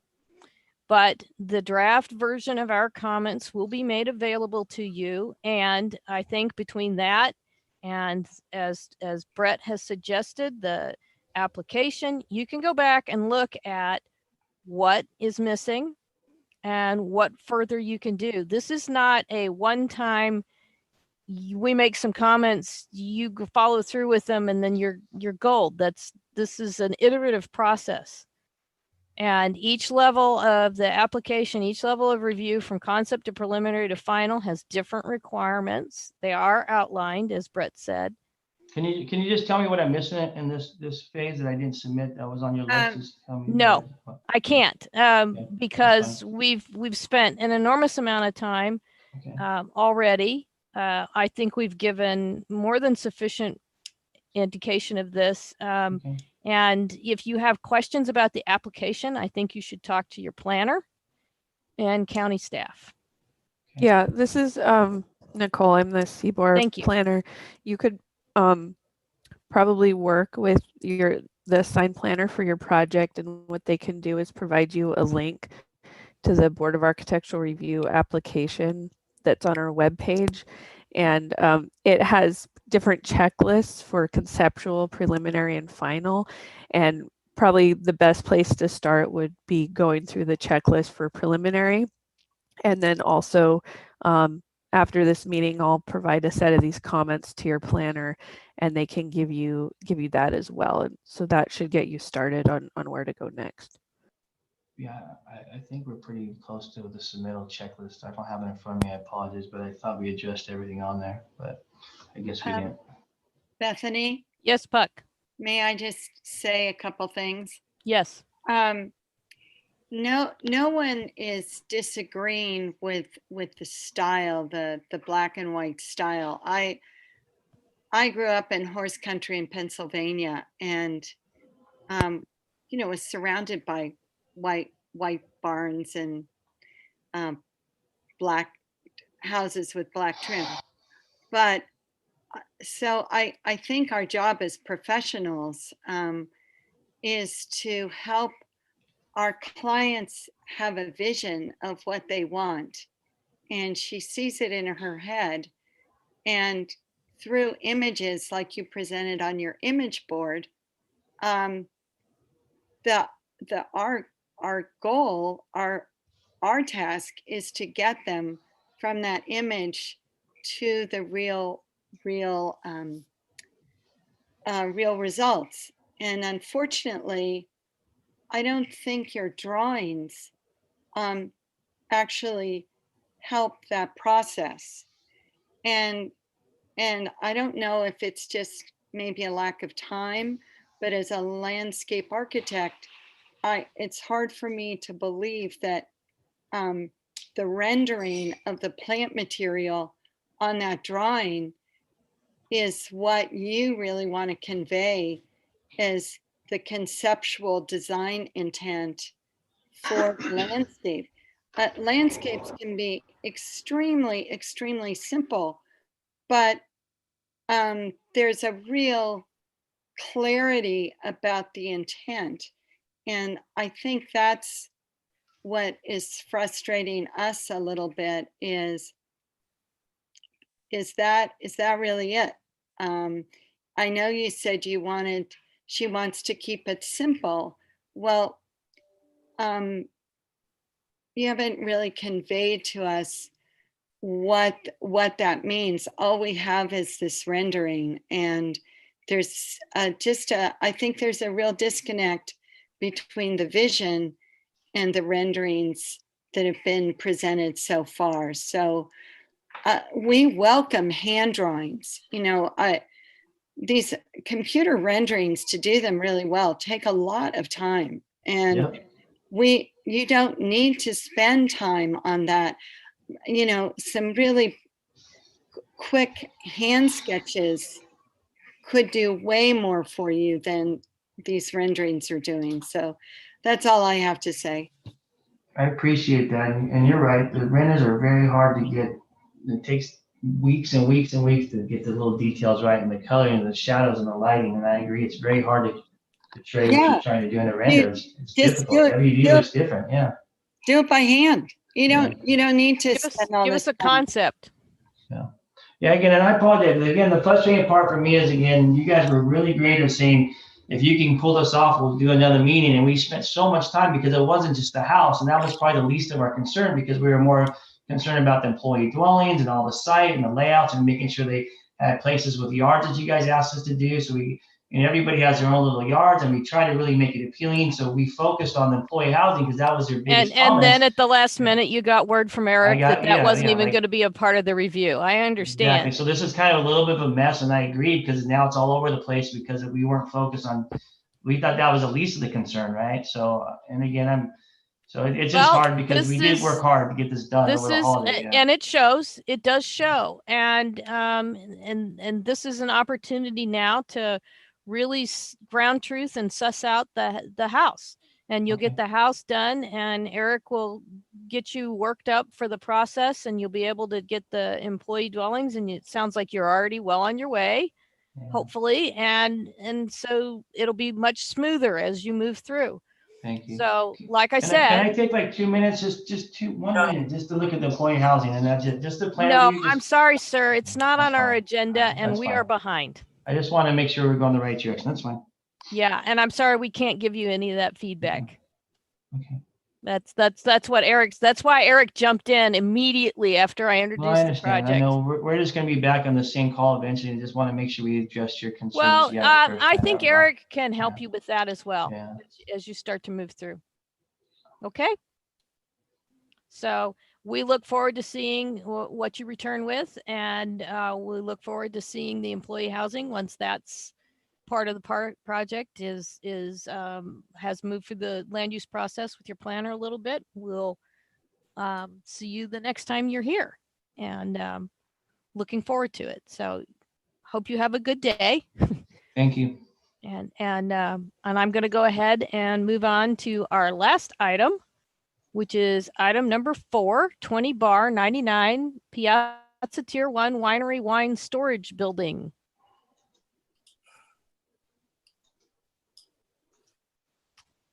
So, Miss Leah, do we have an applicant? Dave Burke, I'm here. I'm the architect. Perfect. Okay. You want to, I think Leah's probably got you up there as co-host or whatever, or is working on it. And as soon as she does, if you can start sharing your screen with us, that'd be excellent. Share screen. And while you're doing that, I'm going to read the comments. Okay. Improvement from last time. The prior comment regarding the 2-to-1 slope has not been addressed at all. Concerned about the unnatural 2-to-1 graded slope, should be at least 3-to-1.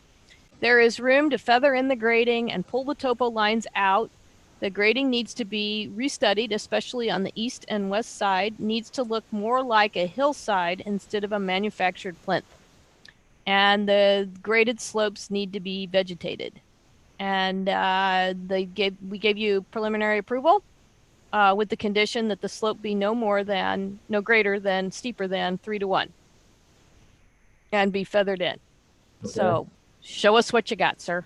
Well, first of all, the response here in regard to the slope is that and I'll show you on the grading plan in a minute, but we went out, I started at 5-to-1 at the bottom, and then sloped up at 4-to-1, and then came up to 3-to-1 as we went up the slope. So it would have, that gradual rise. Okay. The windows, we went with a dark bronze for the windows because you wanted a little more accent there. Okay. Lowered the light fixtures from 10 foot to 8 foot. And on the landscaping, we basically hydro-seeded erosion control mix and shrubs on that slope we were just talking about. And then in the landscape plans, we've identified more accurately what. Wonderful. What is it? So moving forward, this is basically the dark window trim we were talking about. It's hard to get the color right here, but basically it's the dark bronze for the windows, and then the windows themselves will be anodized, dark anodized aluminum. And here's the window over here showing the dark bronze trim and so on. Okay, let's see, we'll go through here. This is the landscape plan. You can see what we've done here is we've identified all the existing plants along the road frontage. And I thought that was pretty good because we're mixing new stuff in with the old stuff. That does show what is existing. That's much clearer. Yeah, and basically this area up here is pretty much all new, and then we're getting the whole slope replanted and shrubs and so on. We've done the Wheelo calcs. Maybe jumped ahead a little on that, but we did that anyway. Rob Fowler's the landscape architect on this. This is our site plan, and I'll blow it up here to the grading plan. It shows here basically we got our 5-to-1 slope at the bottom, then we go to 4-to-1 slope, and then 3-to-1 on the top 3 feet. So on the end of the building, because we have a restriction here in the fence, we left it at 2-to-1 on this side, but we really feathered it out on the upside, on the downside, and feathered it out also up here on the on the upper side towards the road. And let's see, okay, this is the elevations where we've lowered the light fixtures down to 8 foot. They're the night sky or the dark sky fixtures. And I think that pretty well takes care of it. I think that I answered all your questions. Do you have the cut sheet for the light fixture? Yep. This one right here. Mhm. That's right. See that earlier applicant should have seen this one. Right. Okay. Oh, one other thing I forgot to mention. I found out from our manufacturer that the roof panel here, we're calling out to be the cool weathered copper. But in fact, that particular color doesn't come with this particular roof panel. So instead, I submitted this last week. We're going to actually make the roof the same color as the trim, which is the cool dark bronze, which is hard to tell the difference between the two, but that's the way these manufacturers work. So we're going to make the roof the cool dark bronze to match the trim on the rest of the trim in the building. Okay. Thank you for including that. Okay. Do we have any questions from the board? I have one question. Yes, Cass. Yeah, since we haven't looked at this, it's just to remind me about the colors are coming from where? Is there something that's I just can't remember. If you could just tell me.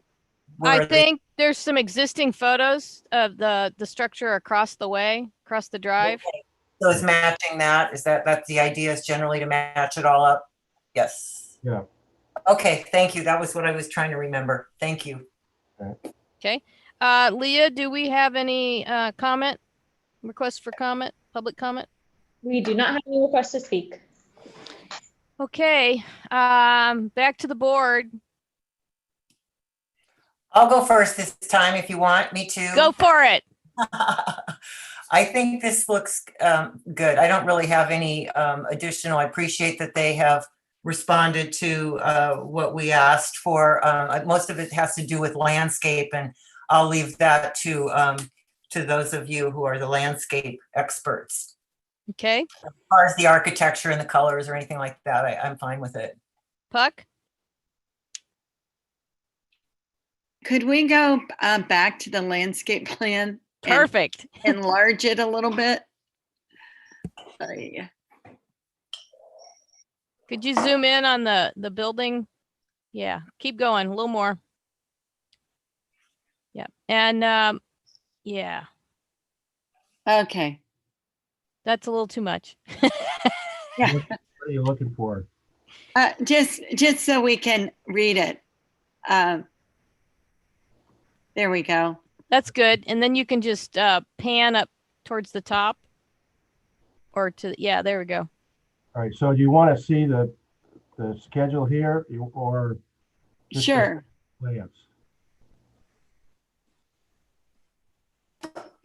Both here.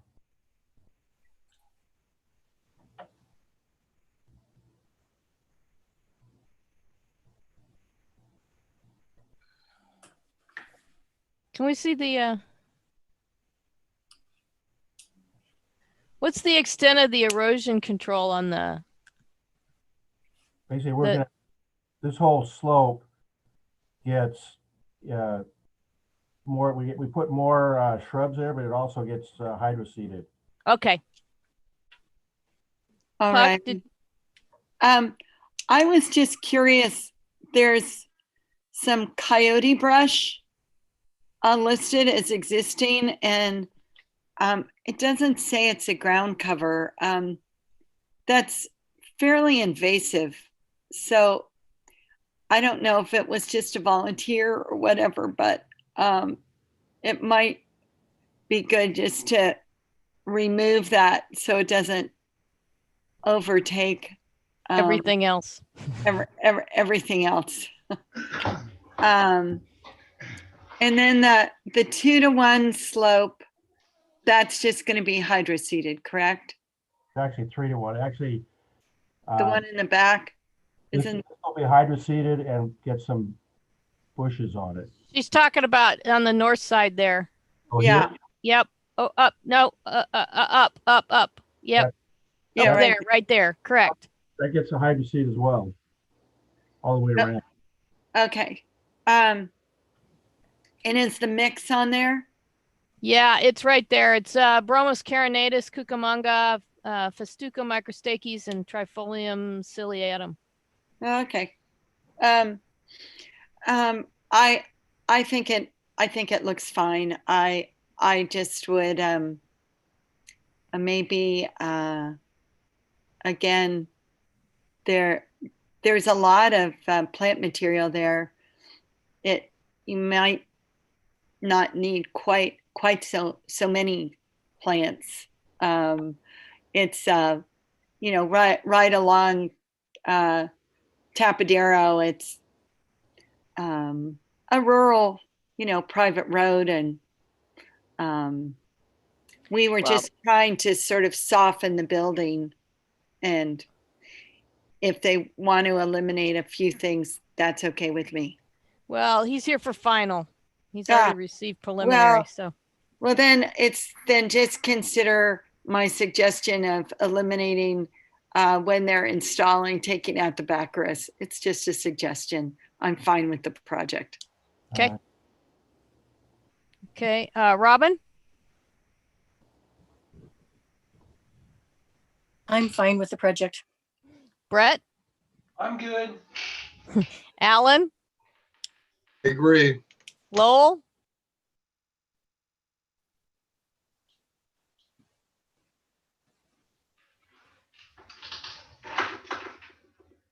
That's that pesky unmute button, right? Yes. I'm good for final. Okay. So yeah, I think the only comment I'd have is that Mr. Fowler's plan has the previous iteration of the 2-to-1 grading shown. So for your building submittal, he might want to import the new more feathered version that you just showed us. Yeah. So that's my only comment, and I do agree with Puck as far as the backrest, but that's a suggestion again, and yeah, I think you're good to go. So I would entertain a motion from the board. I'll make a motion for final approval. Can I have a second? I'll second. Any further discussion? Okay, all in favor? Aye. Aye. Opposed? Any abstentions? Okay, you're good to go, sir. All right, thank you very much, everybody. Have a good one. I'd like to make a motion to adjourn. Can I have a second? Second. All in favor? Aye. Aye. Aye. All right, thank you Aye. very much, everyone, and thank you for being patient. Good job, Bethany. Thanks for running a good meeting as usual. Yeah, that's very good. All right, everybody, take Thanks, care. Bethany. See you next month. Bye. Bye.